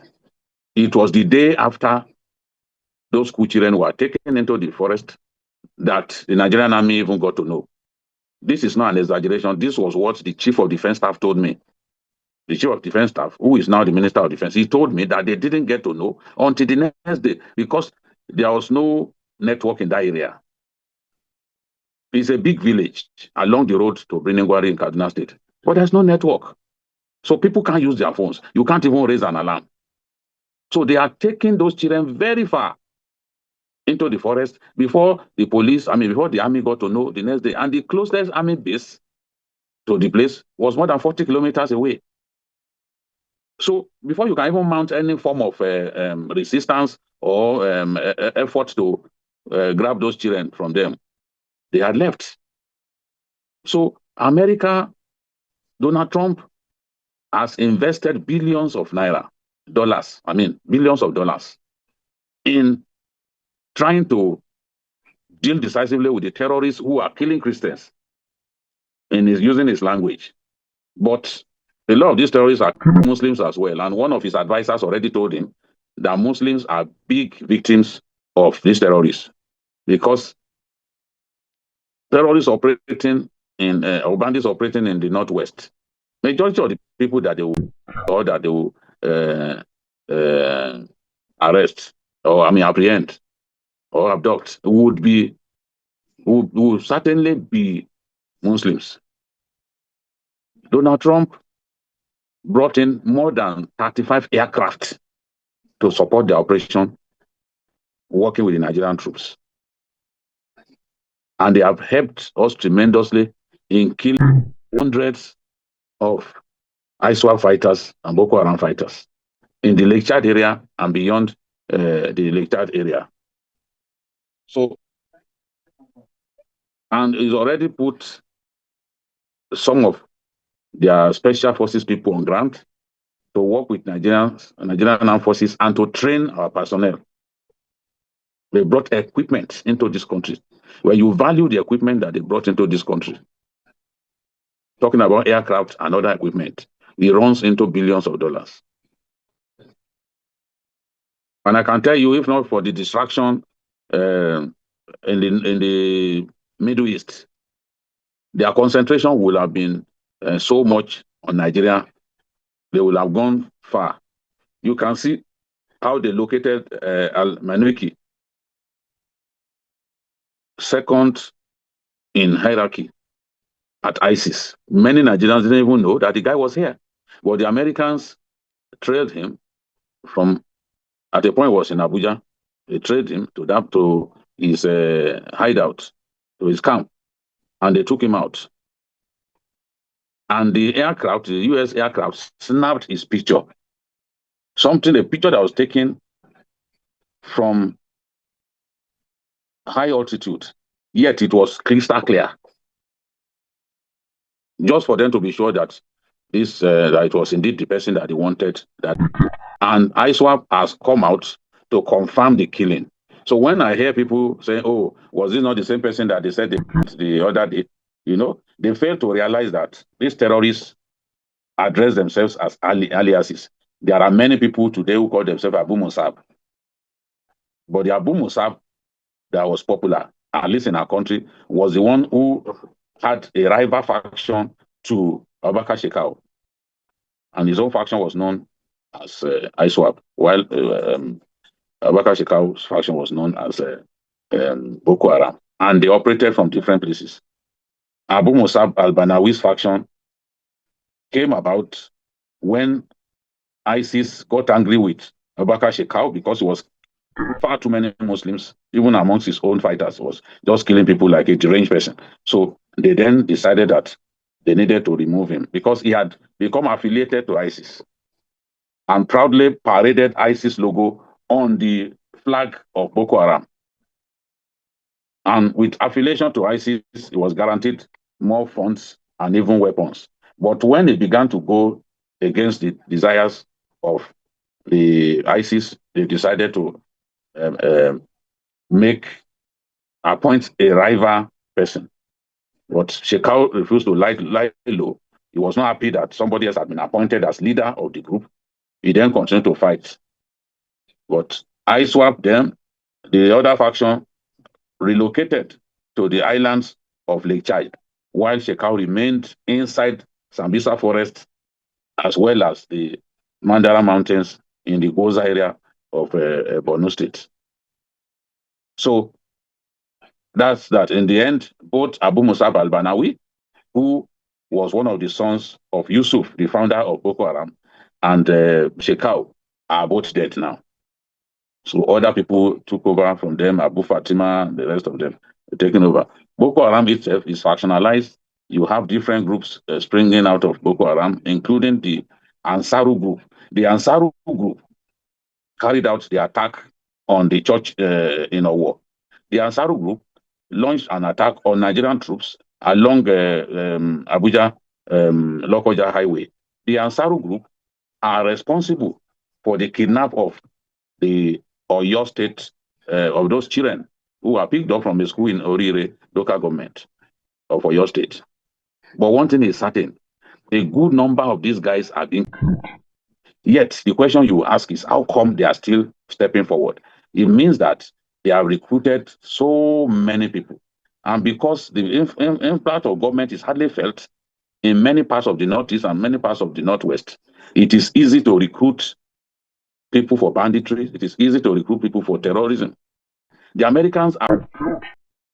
working with Nigerian armed forces. The Americans have killed more than 250 of these people in recent times. And they've taken out some commanders. In fact, they are focusing more on commanders because the intelligence leads them to where those commanders are, to their camps. And they've taken out a good number of these commanders. But in terrorism, the fact that you've taken out a commander does not mean that the group will not continue. Because they know who will be next anyway when you take out the commander. So the group has continued. So it makes sense for Nigeria to continue to work with the Americans so that we can get victory, especially when it is clear that they do not intend to stay here for so long. They do not intend to exploit our minerals as the Chinese are doing. So the question is, if we hate the Americans, you don't even want them to assist us. How about the Chinese who are stealing our gold in Osun State, who are stealing our lithium in Nasarawa State and other places? So I would rather like to work with people who will help us defeat the enemy. I also like the fact that even the Turkish people, they too are ready to help. The French too are prepared to help because we are now facing terrorism clearly emanating from Benin Republic because there is terror going on in some parts of Benin Republic, and we share border with these people, so they can come in through Kebbi, they can come in through Kwara. You know, they can come in. Through Kebbi State is the Togolese that we share border with in Kwara. Then through Niger Republic, Lakurawa and others. Lakurawa emanated from French-speaking West Africa. Today they are in Nigeria, killing people in Kebbi and Sokoto states. Whereas they were not originally here. The Mahmudawas, they too are killing our people in Niger State. So we need the help of the Americans, and Trump is really out to assist us in that regard, and he has brought in heavy equipment. After that meeting that the commander of the Africa's Central Command had with our president in December, I knew that we would begin to see some activities on the part of the Americans to help us defeat terror. And ó ga o mo dẹnu lẹ á lò tán o ogun oṣù á lò tán àwọn àṣírí tí mò ń gbọ́ yìí BKO intelligence pọ̀ fún wọn àwọn kan tí ẹ̀ ń sọ wọn níbẹ̀ bá ti gbọ́rọ̀ lẹ́nu BKO owó tẹ́ ẹ bá gbọ́ ó súnmọ́ tí Aso kì í sọ ẹ wá wò ó bí Gumi ṣe ń pa láriwo kiri tó ń kégbe ilé Amẹ́ríkà lórí káàkiri wípé àlọ́ náà wà ń di kínní kí ìjọba kan mọ́ ní àjọṣepọ̀ kankan pẹ̀lú Amẹ́ríkà ibi tá ti mọ̀ wípé ààrẹ olódòdẹ pẹ̀lú ìgbésẹ̀ tó ń gbé pẹ̀lú Amẹ́ríkà àti gbogbo tá a gbọ́ lẹ́nu BKO yìí odidi 30 aircraft n ò gbọ́ rí níbi kankan àti iye owó tó ti ná àti equipment wọn náà sì ń pa àwọn ará bíi ṣùgbọ́n omi ti pọ̀jọ kà lọ́wọ́ ti àlá àwọn kan spread ẹ wá dúró àwọn tán ti dárúkọ Lákúráwá Mahmuda faction tó tún pọ̀ nínú Boko Haram kì í ṣẹyọ kan bẹ́ẹ̀ náà ní ISWAP wà ń bẹ́ẹ̀ affiliation with ICC wọ́n pọ̀ lọ jaburata nígbà tí mo ṣe iṣẹ́ ìwádìí mi kí n tó gbéròyìn tí mo wo oríṣiríṣi ẹgbẹ́ ìmọ̀ba tán dárúkọ náà Nàìjíríà náà ni tí mo wo flag wọn gbogbo ẹ̀ náà ó rọ̀ mọ́ ẹ̀sìn mùsùlùmí torí ẹ̀ tẹ́ ẹ bá rí tá à ń paláriwo lórí àwọn ṣèyíkì yín kẹ́ ẹ bá mọ̀ wípé kì í sàn tí ń gbébọn nìkan tó ń pààyàn tó ń jiyàn gbénú oko nìkan ní Boko Haram àti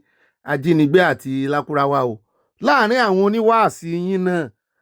ó dá ẹjẹ́ ń tún fẹ́ lè ràn yín létí ká tó padà sọ́dọ̀ bọ̀dà Jídé BKO torí wọ́n bí wọ́n léèrè wọ́n fẹ̀sùn kàn wọ́n àyà lòun ti pílẹ̀ nu abala lérèfé òkè ìkànnù wọn tí tó sọ wípé èèyàn dáadáa làwọn Boko Haram bá ń tún play àyà ká tó wá lọ sọ́dọ̀ bọ̀dà Jídé part 2 níbi tán ti bí wọ́n wípé ṣé bí wọ́n ní gbogbo ibi tí Amẹ́ríkà náà bá ti lọ wàhálà náà wọ́n dálẹ̀ ń bẹ̀ wọ́n náà ní ìdáhùn ẹ kọ́kọ́ bá ń tẹ́tí ìkànnù àwọn àfáà ilẹ̀ Yorùbá tó ní àwọn èèyàn dáadáa àwọn olóríire náà Boko Haram kẹ́ ẹ bá mọ̀ wípé ìtẹ́ ẹ bá rí inú wọn tó yóò sọ síta tẹ́ ẹ gbọ́ lẹ́nu ẹ̀ láàrin àwọn àfáà yẹn ó wà nú odò ìsàlẹ̀ ọkàn rẹ̀ wọ́n faramọ́ ní tí Boko Haram ń ṣe 80% wọn. àwọn Boko Haram àwọn tí jẹ́ bẹ́ẹ̀ òun náà ni àwọn ẹni Ọlọ́run àwọn ẹni rere. يخشى الله من عباده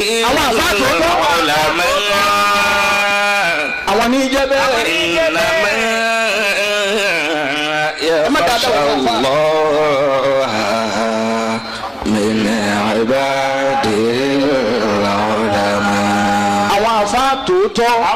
tòótọ́ tí wọ́n ti ń bẹ tipẹ́tipẹ́ àtẹ̀mí gbogbo àwa tá a wà ń bí àwọn Boko Haram wọ́n ti ń bẹ síwájú ká tó dáyé. Innama yakhsha Allah min ibadihi ulama. ṣé náà ti wá ríbi tó ti wọ́n wá ẹ̀yin náà ti rí ìpilẹ̀ṣẹ̀ rẹ̀ ẹ ti rí origin rẹ̀ bó ṣe rí nu mo ti sọ wípé mọ́ bá dẹ́kun gbogbo wàhálà yìí gbogbo atótóhun tí bọ̀dà Jídé ń sọ látàárọ̀ tán bá máa dẹ́kun ẹ̀ wọ́n gbọ́dọ̀ padà sọ́dọ̀ àwọn àfáà yìí àwọn ò ní ṣe pé àníṣàn kankan fún wọn torí èpè ń já wọn rẹ̀ dì kírú wọn náà wá jáde kán láwọn ò fẹ́ Sunday Igboho ojú kí la fi wò wọ́n kán láwọn ò fẹ́ rú ẹkùn ojú kí la fẹ́ fi wò wọ́n ìbọn rẹ̀ tán fa ayé odidi àyà ńlá wọ́n lo táìmù bí gan o àwọn èrò dẹnu lẹ̀ wọ́n ń wò wọ́n ni wọ́n máa wò wípé ibo làwọn já sí àfẹn tí ò bá gbọ́n tó ọpọlọ orí rẹ̀ ti dúdú nìkan ni ó jókòó sí ìdí wá sí irú eléyìí sókè la wá ń sọ nígbà tá a ti mọ ibi tó ti wọ́ wá iṣẹ́ ìdédé iṣẹ́ ìròmí tí sì ń jó lórí omi onílù rẹ̀ wà lábẹ́ àwọn onílù wọn rèé torí ẹ̀ lẹ́sẹ̀ rí gómìnà tí wọ́n mọ̀ palariwo pé àwọn ò fà Amẹ́ríkà ẹ jẹ́ àgbọ̀ part 2 tí bọ̀dà Jídé sọ ṣùgbọ́n mo fẹ́ kẹ́ ẹ mọ gbogbo ẹ̀yin mùsùlùmí alálàáfíà kẹ́ ẹ mọ àwọn tẹ́ẹ̀jọ jẹ́ níbọ̀ tẹ́ẹ̀jọ múlétì tẹ́ẹ̀jọ ń sunú inú ilé kan náà lábẹ́ òrùlé kan náà àwọn rèé o tẹ́ẹ̀ ń gbọ́ wáàsí wọn wọ́n ń ṣe wáàsí dáadáa ń gbà mí o ṣùgbọ́n ṣé ẹ rí wáàsí tán fi pamọ́ mi ò mọ bọ́lọ̀ ń ṣe ti eléyìí jáde ṣé kò yẹ kán ti gbèrú eléyìí mi ò mọ bọ́lọ̀ ń ṣe ti jáde eléyìí gan burú ju gúnmi lọ mi ò mọ bọ́lọ̀ ń ṣe ti jáde lẹ́nu rẹ̀ níkùn rẹ̀ ọlọ́run ló mọ rúgbìn burúkú tó ọlọ́run ló mọ ọdún tó ti wà nú rẹ̀ ṣé ẹ ti rí báyìí gbogbo ẹ̀yin mùsùlùmí alálàáfíà tẹ́ ẹ bá gbọ́ tó ń pariwo mùsùlùmí ló wà ń di ànígbà tí mo gbogbo flag àwọn tí BKO dárúkọ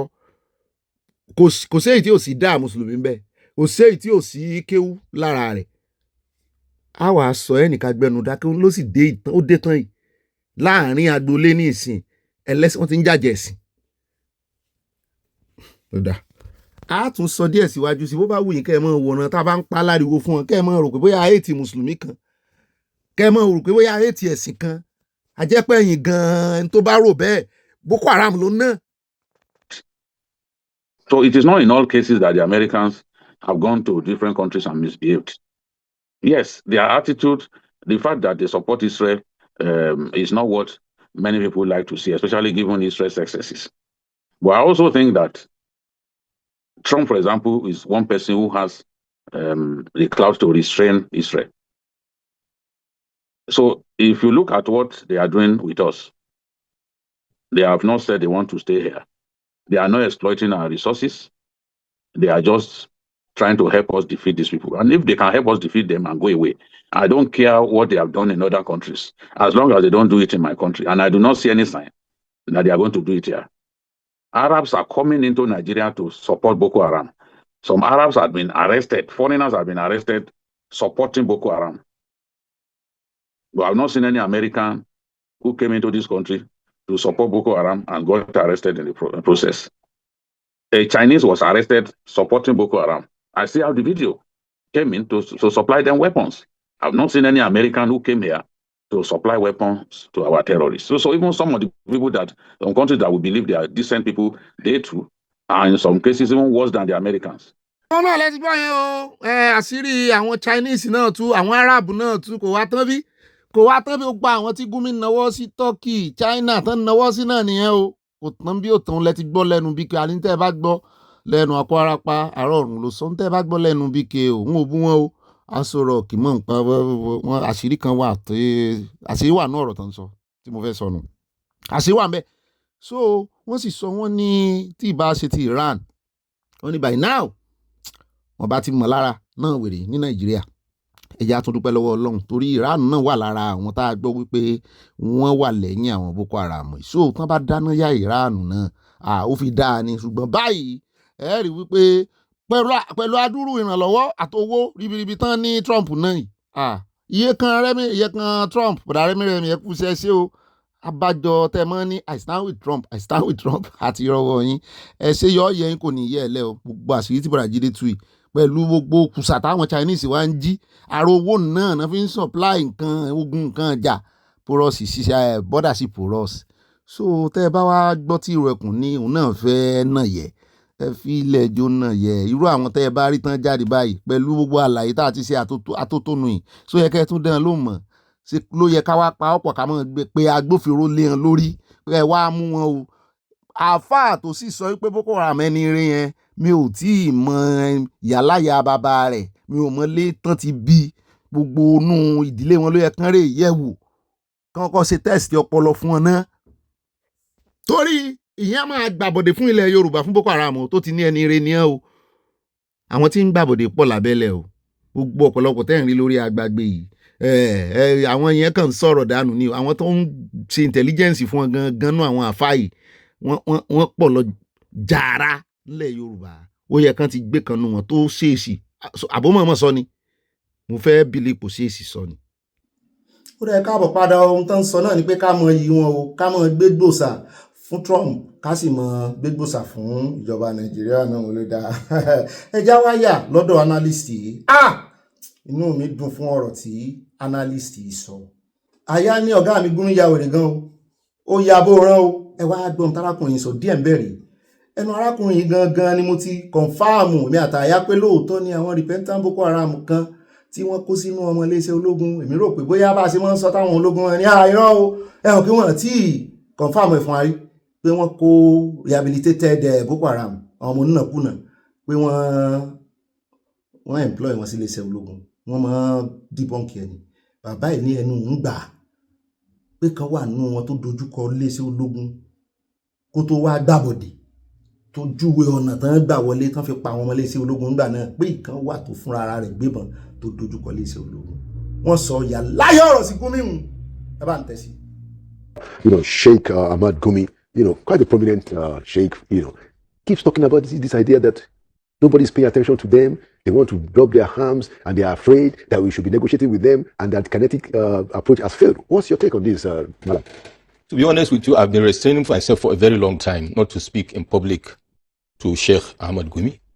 with profound respect to him. But first of all, I am a Muslim. Secondly, I'm a northerner. And I think he is not representing what we should stand for as Muslims, whether as Ahlul Sunnah or any other seriously, moderate and responsible Muslim. Sheikh Gumi is a retired military officer. Yeah. Sheikh Gumi is a leader of people and is an Islamic scholar. But this behavior that has refused to go away, or he has refused to stop it, I think people like us should be able to tell him it is time he stops and have the real fear of Allah subhanahu wa ta'ala and stop misrepresenting what Islam stands for. If he wants to be a politician, he should come out and tell us what he wants to do, because some of them have started declaring for candidacy, which is their fundamental human right. Yeah. So he should not hide behind anything. Secondly, if he wants to be a negotiator or bandit under any guise, also he should take a clear position so that Nigeria will take a position, in that regard. Yeah. But having said that, I think it is becoming borderline irresponsible for such a person that we used to look with a high level of respect to start misguiding people because we have teeming youths in northern Nigeria that are needing, the right kind of leadership, the right kind of direction. Don't forget that Sheikh Gumi last year was banned from entering Saudi Arabia with a valid visa, which before then, by the way, since I think 2010, he has not been allowed to enter Saudi Arabia. He called it politically motivated. I tell him he should have a food for thought. Having said that, let us even dimension this, sounding like a broken record conversation about negotiation and rehabilitation and whatever. To Shekumi and others that are proponents of this, what would they say to the family of the people or the families of the people that these people have massacred? Or has he forgotten the injunction in the Holy Quran about those that took arms and killed innocent people, be they Muslims or non-Muslims, that are non-combatant, that are not fighting against you, that are helpless people? In addition to that, talk about negotiation. We are here last 2 or 3 months, a known bandit in Katsina who killed an assistant commissioner of police in action, wore his uniform, took his gun and went to the so-called negotiation with government officials. What did Shegumi say about that? What is his own position about that? Is he saying that that particular kind of person is a victim? This man is just gaslighting these people. What will he say about those others that were quote-unquote rehabilitated in Maiduguri and others, and even integrated into the army and turned the gun against their fellow army officers, and go about disclosing the movement and the logistics of the these are facts. These are facts. If I knew we were going to have this conversation, I've written about it. I even have their names and the name of the officers they have killed. So there is completely no sense of responsibility, no sense of sensitivity, and there is now beginning to taint this religion of Islam in a way and manner that any well-meaning Muslim in this country should stand up and say, this is enough. Okay? So I wouldn't want us to digress too much, but thank you for this opportunity to Sheikh Ahmad Gumi. I have a lot of respect for you. You are a father, you are a leader, and if you are truly leading Muslims, then the conversation should not be painting these people as bandits, painting people. By the way, Shagumi, most of the people you are saying we should rehabilitate are always high on drugs and alcohol. What does Islam say about that? To having said that, I think we should stop giving him too much airtime, and I think also government is pussyfooting on this. Forget the friends. We should take a position on this. What are we doing? Are we fighting terrorism or are we not? Prof, 65 to 70% of the people that Shagumi is justifying their killing and maiming are the same Muslims all over the place. 80% out of almost the majority of the 10 million children that are out of school children that are being recruited by these bandits are children that he should be teaching in Islamic school, and he is now justifying. Those youths now will be listening to him and be saying, look, we should be sympathetic to these people and join. So I think he should have a foot for thought, and government should also do something about it. Absolutely. Lẹ́yìn náà ti gbọ́ gbogbo àròyé yìí lórí gúmi mi ò mọ tí ìjọba sì ń ṣe tí wọ́n ti gbégúnmi o, wọn ò mọ tí wọ́n ń ṣe tí wọ́n ń wòran kán tiẹ̀ kọ́kọ́ pa lẹ́nu mọ́. Ewu adúrú ọ̀rọ̀ tí bàbá ìsọ̀dà alẹ́ sẹ́yìn náà ti wá rí gbogbo ẹ̀yin mùsùlùmí alálàáfíà wípé àjáyò pa láṣejù, wọ́n ní ó ti fẹ́rẹ̀ rẹ́ àwọn. Ewu adúrú orúkọ tí bàbá yìí lòun ti compile pé ká lóun mọ̀ wípé nítorí fẹ́ bóun sọ̀rọ̀ òun wà dárúkọ àwọn Repentant Bokoharam, àwọn ọmọ onínàkúnà. Rí pé àwọn ọ̀gá ológun wa náà èmi ò ní sọ tó wà lọ́kàn mi o, n tó wà lọ́kàn mi ló wà lọ́kàn yẹn, mọ̀ wùlẹ̀ jẹ́ aṣọ ẹ̀fì ilẹ̀ ó yẹ ṣẹ́ra àwọn aláìgbọ̀n, àwọn ọ̀dọ̀yọ̀ tán mọ bó ṣe ń lọ, tán kóra wọn jáde, wọ́n ru ẹrù òṣùkà sórí, àwọn òfẹ́rú ẹkùn n tí ó ṣe wọ́n prepare rẹ̀ lọ́wọ́. Ẹ wo adúrú àwọn Repentant Bokoharam, kì í ṣe èèyàn kan, kì í ṣe èèyàn méjì o, tó wọ́n dá wọn padà sínú iléeṣẹ́ ológun, wọ́n reintegrate wọn síbẹ̀, wọ́n dẹ̀ bẹ̀rẹ̀ sí ó lòun ní names àwọn ọmọ iléeṣẹ́ ológun tán pa. Ẹ wá rí arákùnrin tó jáde lọ́jọ́ sí tó ní wọ́n ń sanwó fún wọn, tó ní ọ̀pọ̀lọpọ̀ wọ́n gbébọn lé wọn lọ́wọ́ padà, wọ́n lò wọ́n ní Algeria,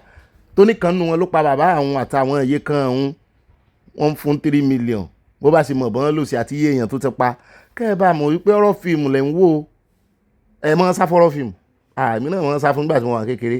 Wọ́n bá ti rán mi lẹ́yìn kùlé báyìí tá à ń gbélé face man face mi lè dá lọ tàbí tí ìbàrán ti fún ehoro wa lóúnjẹ lọ́sàn-án, wọ́n á ní rè fún lóúnjẹ lálẹ́. ń bo ọ̀rọ̀ fíìmù tí mo wò ní ọmọ plane agbárí mi ẹ lójú ọ̀rọ̀ fíìmù lọ. Ti Nàìjíríà yìí ní agbára o, àwọn story tí ò ṣe é gbọ́, wọ́n bá gbé lé director lọ́wọ́ kó wá kọ fíìmù ń pa rẹ̀, ó máa wà confused. Òun náà lẹ ti gbọ́ yàn àní sọ́jú bẹ́ẹ̀ lọ, àwọn gúnmí nínú o tán kan fi ń gara fún yín lẹ̀ Yorùbá, tó mú kí odidi àfàlẹ̀ Yorùbá lánú pàgà. Ó ní àwọn èèyàn gidi, àwọn Boko Haram ni ó pẹ̀bí rẹ̀ rùn. Sẹ́yìn náà ti wá rí pé Gumi ń tójú rẹ̀ lọ lóyà ń bugi jẹ. Ṣé ẹ rí ìjọba Nàìjíríà tí ń wòran ẹ̀ kò tí ì yé mi, mo rò pé kí ló lè fà tó fi ń wòran Gumi. Ṣùgbọ́n jẹ́ àyà lọ́dọ̀ bọ̀dá sí Mákindé o, adúpẹ́ lọ́wọ́ Ọlọ́run, wọ́n ti pàpà kẹ́sẹ̀ lẹ́sẹ̀ pẹ̀lú àwọn sàbí wọn àwọn jàmọ́ wọ́n ti rìnrìn àjò lọ sí oríire o wọ́n ló pọ́sẹ̀ méjì báyìí ní róòdù sẹ̀ clear gbogbo àwọn tí ń bá wọn wojú ọjọ́ wọ́n sì rí wípé ojú ọjọ́ ti clear o nú ẹ̀mí náà wọ́n bá wọn wò ó pé ẹ lè lọ oríire báyìí àti òkèrèrè láti ń bá wọn kẹ́dùn àtòkèrèrè oríṣiríṣi àwọn náà ń kọ́ àwọn náà ń parẹ́ áyà ń bẹ̀ á mú fọ́nrán ọkọ̀ obìnrin tó wà láhàámọ́ tíṣà yẹn tán máa ń lo fọ́tò ẹ̀ mọ̀ pa ti kọ́kọ́ mú ọkọ̀ kan wá tó gbọ́mọ sẹ́yìn mọ̀mọ́ kejì tó ṣe fọ́nrán lánàá á mú ọkọ̀ wọn wá ẹlẹ́ẹ̀kẹta bá bá dé àgbọ̀n táwọn ọmọ Nàìjíríà ń sọ pẹ̀lú ìrìn àjò tó sẹ́rìn lọ sí oríire. ẹ dákun ẹ ràn wá lọ́wọ́ nítorí Ọlọ́run ẹ dákun ẹ ṣàánú wa gbogbo àwa òbí pátápátá mo fẹ́ ẹnu wa sọ̀rọ̀ nítorí pé èmi nìkan tẹ́ rí ọmọ mi 4 àti ìyàwó ọmọ mi tó pọn ọmọ tó jẹ́ tíṣà fún sùkúù nọ́sírì ní bẹ níbẹ̀ báwọn ẹ dákun ẹ gbà wá ẹ ràn wá lọ́wọ́ Ọlọ́run nítorí sínú òun wáyé ọmọ mi 4 àti ìyàwó ọmọ mi lọ́pọ̀ ọmọ lẹ́yìn ní sọ̀rọ̀ tẹ̀ ń wò ẹ dákun nù òun ni mo wà báyìí ẹ dákun ẹ dájọ́ bò mí ẹ dákun ẹ ṣàánú wa gbogbo àwọn ọmọ yẹn dákun bá wa tún wọn lẹ ẹ dákun ẹ ràn wá lọ́wọ́ ọmọ pàdé sí iná rẹ̀ lè bá wa tún sẹ́yìn lórúkọ Jésù òní sáté tó. gómìnà ti gbọ́rọ̀ yín. mọ̀mọ́ mi náà ní ìdáwọ́ ọmọdé òun ni mo wà.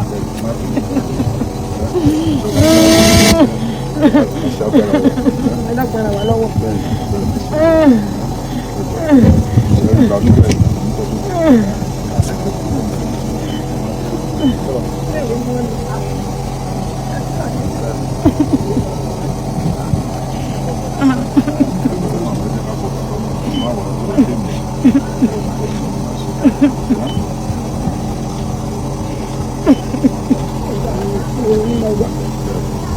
Mama mẹ́rin àti ìyàwó ọmọ.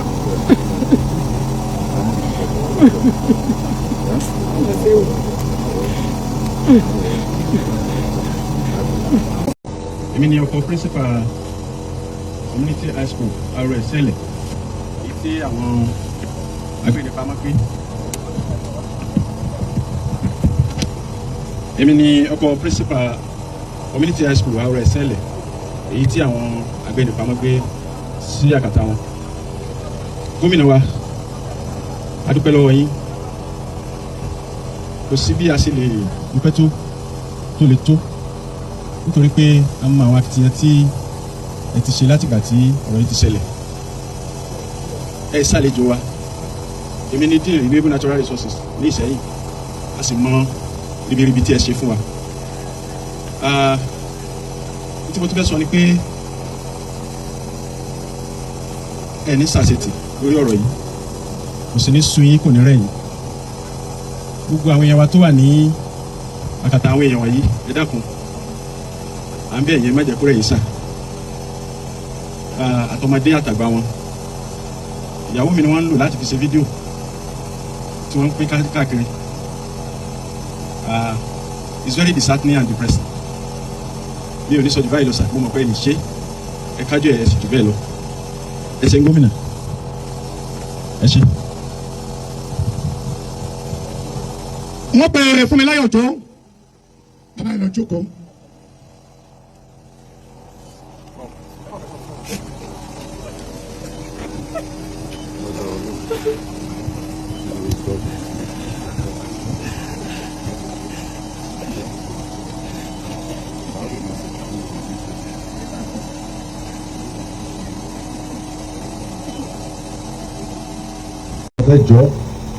I want your cooperation. In fact, I cooperate with you. We're doing everything humanly possible to get our children and their teachers out. And I give you the assurance, simply, like Barrow Long, we will bring them out. Because it's an ongoing operation, so that JP only security implication. I cannot say so much. Apart from it, he encourage you. I know you're bleeding. I am also bleeding in my heart. My pleading is that intensify as well. And please have trust.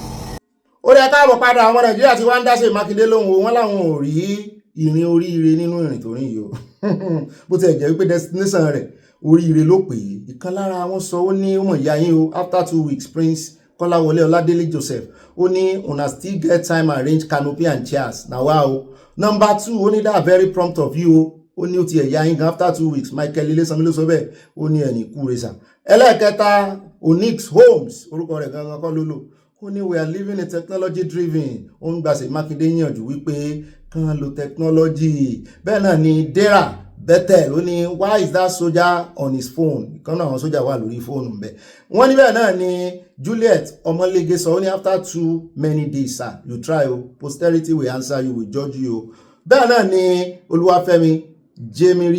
Jemiriye sọ ó ní your excellency Ṣèyí Mákindé I have a suggestion sir why don't you collaborate with tech expert firms across the country around the world. Mo ní ń bo helicopter tán ní ó ti wà lẹ́kọ̀ọ́ wọ́n ń kọ́pù ẹ̀ lọ́wọ́ wọn ti rí kọ́pù tán láti join ó jáde ó lóun ò ní executive power. Ẹ wá wo lára ọ̀rọ̀ tó sọ nígbà tó wà ń bẹ̀ ó lóun àṣọ wọn àbí ó lóun àṣọ àwọn èèyàn yẹn àbí ó àṣọ wọn. Ẹ kí ló wá dé tí ó sọ lánàá pé ò ní executive power. Òṣèlú nìyẹn fún yín o that is politics. Kò ní ìdí kó lọ àṣọ wọn mọ́ nítorí ẹ kó sọ fún wọn tèmi expect ni wípé ẹ wá o èmi ò ní executive power láti gba àwọn tán kó lọ yìí o ẹ̀wọ̀n dúró dèjọba látòkè lọ́hùn o tó yẹ kó sọ fún wọn bẹ́ẹ̀ nìyẹn assurance olówó ló ń fún wọn. Ó dá owó ẹja wá yà ń bí o ká tó kó nínú ìròyìn tòní ó dà pé lẹ́yìn náà láàfi káde àìrọ́ àyà ní Ọ̀ṣun níbi tán ti pa ọlọ́pàá ìbẹ̀ lákọ̀ọ́kọ́ yà sí ká tó wá yà sọ́dọ̀ NGF Abdulrazak gbogbo ọ̀rọ̀ rẹ̀ tó sọ tí àwọn fi faramọ́ subsidy tán fi ń pa owó wọlé gan ní ìsìn àmúlò àmúgbọ́ lẹ́yìn ìgbà tá a bá darí dé ní Ọ̀ṣun state. Wọ́n ní ọlọ́pàá méjì kú ní ìpínlẹ̀ Ọ̀ṣun lẹ́yìn tí ọkọ̀ gbá wọn lójú pópó mo ní sanwóran lọ ni àbọ̀nà àbí bí tá ti ń gbowó. Wọ́n ní iléeṣẹ́ ọlọ́pàá ìpínlẹ̀ Ọ̀ṣun ti bẹ̀rẹ̀ sí ní wá awakọ̀ kan tó júbà ìhòòrò lẹ́yìn tí ó fi ọkọ̀ rẹ̀ ṣekú pa ọlọ́pàá nípínlẹ̀ náà o. Wọ́n ní ojú ọ̀nà márosẹ̀ Òṣogbo sí Gbọ̀ngán ní ìlú Ògì àbí Ògì ní ìṣẹ̀lẹ̀ ọ̀hún ti wáyà ìmọye ìlú ní ilẹ̀ Yorùbá tí wọ́n mọ̀ abalẹ̀lẹ̀ yóò jẹ́ o ẹgbọ́bìnrin yìí tẹ́ wá láti bẹ̀ wọn ò gbọ́rí. Wọ́n ní agbẹnusọ iléeṣẹ́ ọlọ́pàá ìpínlẹ̀ Ọ̀ṣun Abíọ́dún Ọ̀jẹ́lábí ló fi ọ̀rọ̀ náà léde nínú ìfọ̀rọ̀wérọ̀ pẹ̀lú àwọn akọ̀ròyìn. Ó fi orúkọ àwọn ọlọ́pàá méjì tí ọ̀rọ̀ náà kàn léde gẹ́gẹ́ bí Kẹ́hìndé àti Tóbi láì mẹ́nuba orúkọ sọ́ọ̀nìmù wọn. Gẹ́gẹ́ bó ṣe sọ ó ní orí alùpùpù làwọn ọlọ́pàá méjì ọ̀hún wà kí ọkọ̀ ayọ́kẹ́lẹ́ Lexus kan tó kọlù wọn lójú pópó náà nílùú Ògì. Ó fi kún pé kété lẹ́yìn ìṣẹ̀lẹ̀ náà ni awakọ̀ ọ̀hún na pápá bora tó sì fi ọkọ̀ náà sílẹ̀ ń bẹ ààyè tí mú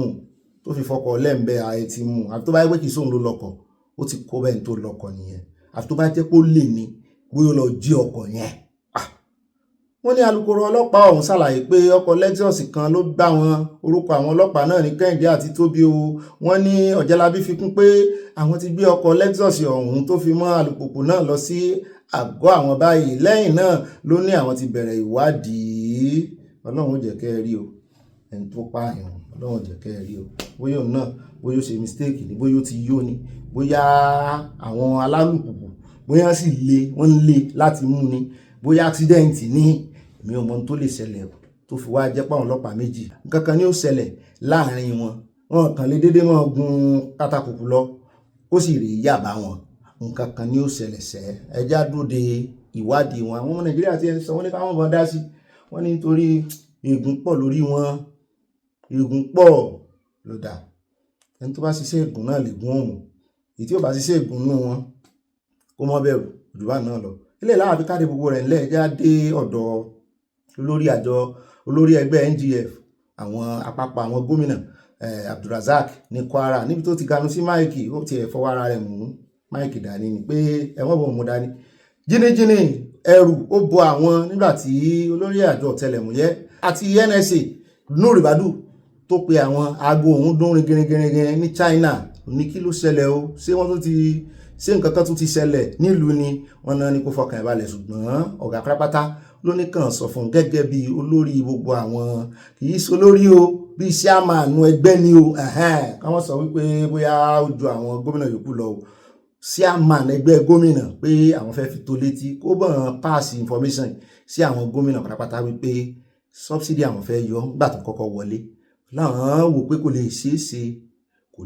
ṣe pé ẹ mọ́ dán wo ẹ fẹ́ bà ìjọba yín jẹ́ rèé ó ní ṣùgbọ́n ń gbò yá náà pé àwọn ọ̀rẹ́ ìjẹ́jìnà wọ́n invite gbogbo àwọn nígbà tán tẹ́pẹ́ pé ọ̀rọ̀ tán bá wọn sọ̀rọ̀ àyẹ́mi ọ̀rọ̀ yẹn fi nǹkan sẹ́nu bọ́n sọ̀rọ̀ ni o wọ́n sàn jẹun lára ẹ̀ ní ìsìn ló wá ń yin olódò lẹ́mẹ̀sán mẹ́wàá pé káláhàn mọ̀ wípé bí ó ṣe ríre àwọn ò tí ẹ̀ ní sòpò wọn ní kò lè ṣeé ṣe lọ́wọ́ kan làwọn ò tọwọ́ bọ̀ tí ò ní ní ìdípọ̀ ń pe dínà sí tí ò ní ní ìdí pé wọ́n ṣẹ̀ ń ṣàlàyé fún ọ pé ó dùn máa wọn àwọn oníkò ṣe ní mọ́ dùn mọ́ yín ọmọ Nàìjíríà wa ń béèrè oríṣiríṣi question lọ́wọ́ rẹ̀ wípé ó dùn mọ́ yín kí ni èrè àwọn aráàlú torí aráàlú ló forí kò jù kí lè rí wọn kí lè rí aráàlú lábẹ́ ìṣèjọba tí mélòó lẹ ṣe ẹ̀yin stéètì ẹ bá ń tẹ̀sí ẹja gbọ́rọ̀ lẹ́nu ẹ̀. Mr. President, Barka de Sallah. Now, my speech goes to repeat basically what the governor of Imo State has said, but I'd truly like to capture your courage. And only 1% of politicians, in my opinion, would take the decisions you took. I remember we were in China when I got a call from the National Security Advisor and the DGDSS saying that all subsidy will be removed and there's no going back. We went into panic mode. I sent a message out to my colleagues at the NGF and nobody wanted to hear that. I gathered my colleagues in China with me then. Governor Sanwo-Olu was there, Governor of Kaduna State and a few others. We met and said, how can this be implemented? It was impossible. Phone calls back to Nigeria and forth. So we decided to book an appointment to see Mr. President to let him know that this cannot work. Well, Mr. President invited us for dinner. And we went to dinner. We sat down and listened to his vision for Nigeria. And at the end of the day, we couldn't even bring up the topic. We don't even know if he had gotten security report about why we were coming for dinner, but we couldn't bring up the issue. We went back to our room and we decided, well, we just have to implement it. So we advised each other to call State Security Council meetings because we were expecting serious riots, because there were riots and bad governance riots even before then and for lesser issues. Well, lo and behold, we spent money, we mobilized the security agencies to everybody secure your state. Lo and behold, on that day, nothing happened. There was no riots, there was no protest anywhere. I think the nation was shocked by the audacity of Mr. President to implement that serious policy. Now, today, we've benefited immensely from that policy. I can say, as a matter of fact, in my own state, when we get the FAC allocation, after paying salaries, we're left with 100 or 200 million. And then it will cost about 100 million to build a kilometer of road. So all states resorted to issuing bonds and borrowing money. Today, states are not going to borrow money. They're not going to issue bonds. In fact, we're reducing our debt burden. Some states have cleared the debts, like Delta State has cleared its debt, and we inquire reduce our debt by 40%. So the benefits are there. Look, minimum wage has gone up. And on the issue of minimum wage, most of the states are paying almost 100,000 naira today. And I urge Your Excellency to let's have a discussion on moving the minimum wage to a minimum of 100,000. Kódà gbogbo èèyàn ara Kwara ó ti ẹ̀jẹ̀ kó ti ń lọ ní ìsìn tó bá yá ẹ̀ ní rí béèrè lọ́wọ́ rẹ̀ mọ́ gbogbo jam question tẹ́ ń bi èmi ọwọ́ rẹ̀ lẹ́ẹ̀ ti béèrè ẹ̀ ti béèrè lọ́wọ́ rẹ̀ kó tó gbéjọba lẹ̀ o torí Nàìjíríà ní ìsìn lẹ́yìn bá ti kúrò lórí oyè bóyá sẹ́nítọ̀ ni kódà kò jẹ́ gómìnà kódà kò jẹ́ kánsẹ́lọ̀ ó bá ti lọ ogun tó bá kó lọ àlọ́ rámirámi ni o àjẹgbénigún jẹbọ ni o wọ́n ìbí wọn ní question àfi léyìí tí orí ẹ̀ bá takò nìkan lẹ́rìí pé ó kò ń ṣèjọba wọ́n wá fi FCC àbí nǹkan kan lé kiri tàbí tó bá kọjá ààyè rẹ̀ tí ó fẹ́ dá nìkan jẹ́ ọ̀pọ̀lọpọ̀ wọn 80% wọn máa kó lọ ni o wọ́n máa kó lọ pátápátá ni o tán rè máa jayé ìlú òyìnbó. So wọ́n rí tí ìdáhùn lọ́wọ́ mi gbogbo tí question tẹ́ ń bí mi ẹ̀rí bí o èmi ò mọ sálárì tí ń san ní state yẹ mi ò mọ bó ṣe ń náwó subsidy mi inú wọn ń gba double mi ń gba triple Nàìjíríà sì rí báyìí náà àwọn èèyàn sì ń pariwo olódòdẹ wọn rí báwọn gómìnà wọn. Ó dà ní ìrìgbà lọ́nà ìròyìn tòní oníyanṣẹ́ ọlọ́bẹ̀ sí àtàfẹ́jẹ́ náà kó àìbínú yóò yá kò ní yẹ́ ẹ̀lẹ̀ ní ọ̀sẹ̀ tá a wọ̀ yìí ọ̀sẹ̀ eré ni yóò jẹ́ fún àwọn ẹjẹ́ mọ́ fi lé ìkíyín torí àwòròyìn wọ on the 1st ni ṣé ń kíyín happy new month ilẹ̀ ẹjẹ́ akíra wa in anticipation happy new month to us ayọ̀ wa ó lékún nínú oṣù kẹfà ìdajì ọdún la fẹ́ wọ̀ yìí yóò yá kò ní yẹ́ ẹ̀lẹ̀ God bless you and I love you ẹ bá pín wá dénú yín o àyá kí ló ní fún ọ̀nà Abala MBaba yìí àròjọ mùsùlùmí. ó dá o mo kí í káàbọ̀ sínú Abala MBaba ètò ní gẹ́gẹ́ bí ìlérí mi mo gbé bàbá ìbọ̀ láti Ògbómọ̀ṣọ́ níbi tíṣẹ̀lẹ̀ náà ni a ti sọ púpọ̀ lọ́rọ̀ àwọn tí wọ́n bá wọn lálejò ń bẹ̀ níbi tí nǹkan ti sí wọn bàbá yìí gẹ́gẹ́ bí ọmọ Ògbómọ̀ṣọ́ wọn náà ní àwọn ọ̀rọ̀ pàtàkì tán fẹ́ fi yé wa bẹ́ẹ̀ náà ni wọ́n ní kí gbogbo àwọn ọmọ Ògbómọ̀ṣọ́ tẹ́tí nítorí pé wọ́n lẹ́ẹ̀ ti wọra yín ran wọ́n lógiri yín ti lanú lẹ̀ aláǹgbá wọ́n rí wọn àwọn Fúlàní ti wọbẹ̀ kí ló wá kù tá a ṣe ẹ bá ń tẹ wọn sáfẹ́fẹ́ ká gbọ́ ní tààràtàrà. ìpínlẹ̀ Ọ̀yọ́ ní security vote tí wọ́n fún wa pé ká máa fi ṣe ààbò nílùú ní ìbárọ̀ wa kábẹ́ gómìnà wa ibo ni wọ́n ná security vote wá sí. tẹ́ ẹ bá gbàgbé ní July 25 last year wọ́n láwọn fi 7.7 billion wọ́n fi ra surveillance drone tá a bá ní problem wa ò ní pọ̀ ó kọ́ fún Ọ̀yọ́ state tó dáadáa ò ní gbójúgbójú kó sọlé méjì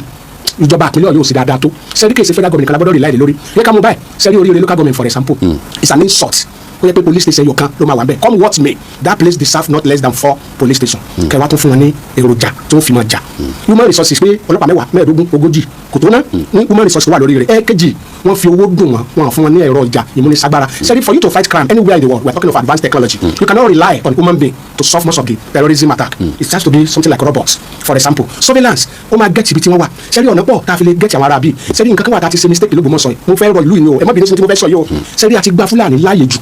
tẹ́bá débi kan tẹ́bá ti ọ̀dọ̀ àgàmbàrí bọ̀ tẹ́bá débi gbọ́n tẹ́ ti gba tax yẹn tẹ́tí máa ń gbowó tí ìjọba gbé wọn bẹ̀ yẹn ilé kan wà bẹ́ẹ̀ tẹ́rẹ́ àwọn ọmọ Fúlàní tí wọ́n jọ ọmọ ọdún 12 sí 15 16 17 wọ́n dá wọn jọ sí olé yẹn wọ́n fẹ́ tó 40 sí 60 nínú wọn ń ṣe ń bẹ̀ ìkíní nù sẹ́rí Fúlàní àti fààyè gbà wọn mo sọ̀rọ̀ láti sọ ilé ibi tí wọ́n pè ní yẹn lónìí gbogbo wa ni wọ́n gbó lọ́wọ́ wa tá ara lẹ̀ yẹn tó fi dẹ́yìn pàápàá bàbá kábíyèsí lánàá kọlọ́wọ́n fọ̀nù kẹ́wọn kọlọ́wọ́n sì dáríjì wọn tó bá dàbí ẹ̀ṣẹ̀ torí pé wọ́n fún wọn bẹ̀ yẹn wọ́n wá sọ fáwọn Fúlàní yẹn wípé ẹ má kọ́ permanent structure síbẹ̀ o nǹkan tẹ́ ẹ lé bìwó kíákíá ní kẹ́kọ́ wọ́n ti ń kọ́ permanent wọ́n ta fowó ralẹ̀ ká sọ wọ́n fúnjọba àpínlẹ̀ Ọ̀yọ́ kí báyà kálá tó débẹ̀ ni o àrílẹ̀ wa gbà sábà lọ kó gbóngbó lọ́mọ báwọn Fúlàní jà ni àwọn gan fìyà jẹra wa l'Ógbómọ̀ṣọ́ àti fún wọn ní ààyè jù sẹ́rí wọ́n ní Fúlàní bímọ lẹ̀ ó bí oró kò sí yàtọ̀ nù wọn àwọn ọmọ yẹn ti mọ gbogbo nù bó ṣe pẹ́sẹ̀ làwọn máa ń rìn kiri kò sí tí wọ́n mọ́ sẹ́rí and one of the weapons of terrorists is rumour ẹnìkan kan jókòó síbi kan láyé social media wọ́n jẹ́ kó go viral fake news our Nigerians I'm sorry to say we are very gullible we are gullible people because sẹ́rí fake news yẹn mo bá kì í sí one close mo ń bọ̀ látẹ̀kọ́ wọ́n ní ìgbọ́dọ̀ gbà sẹ́yìn o mo ní wáyé tí ní gbà sẹ́yìn bó mo fẹ́ gbà you don't die before your death cowards will always die before their death sẹ́rí àwọn Ògbómọ̀ṣọ́ gangan kíkanjú la mọ̀ wá sí ibi àwọn jẹ́nsí ọmọ tó wà ń ta ní sàwọn challenges wa a gbọ́dọ̀ múra a country that wants peace must prepare for war ẹ jẹ́ àmúra dáadáa sẹ́rí wo bá ti ń dara wa láàmì tí ìjọba bá fún wa lé agbára gbogbo àwọn tá à ń sọ ẹ̀ mọ̀ delete wọn ni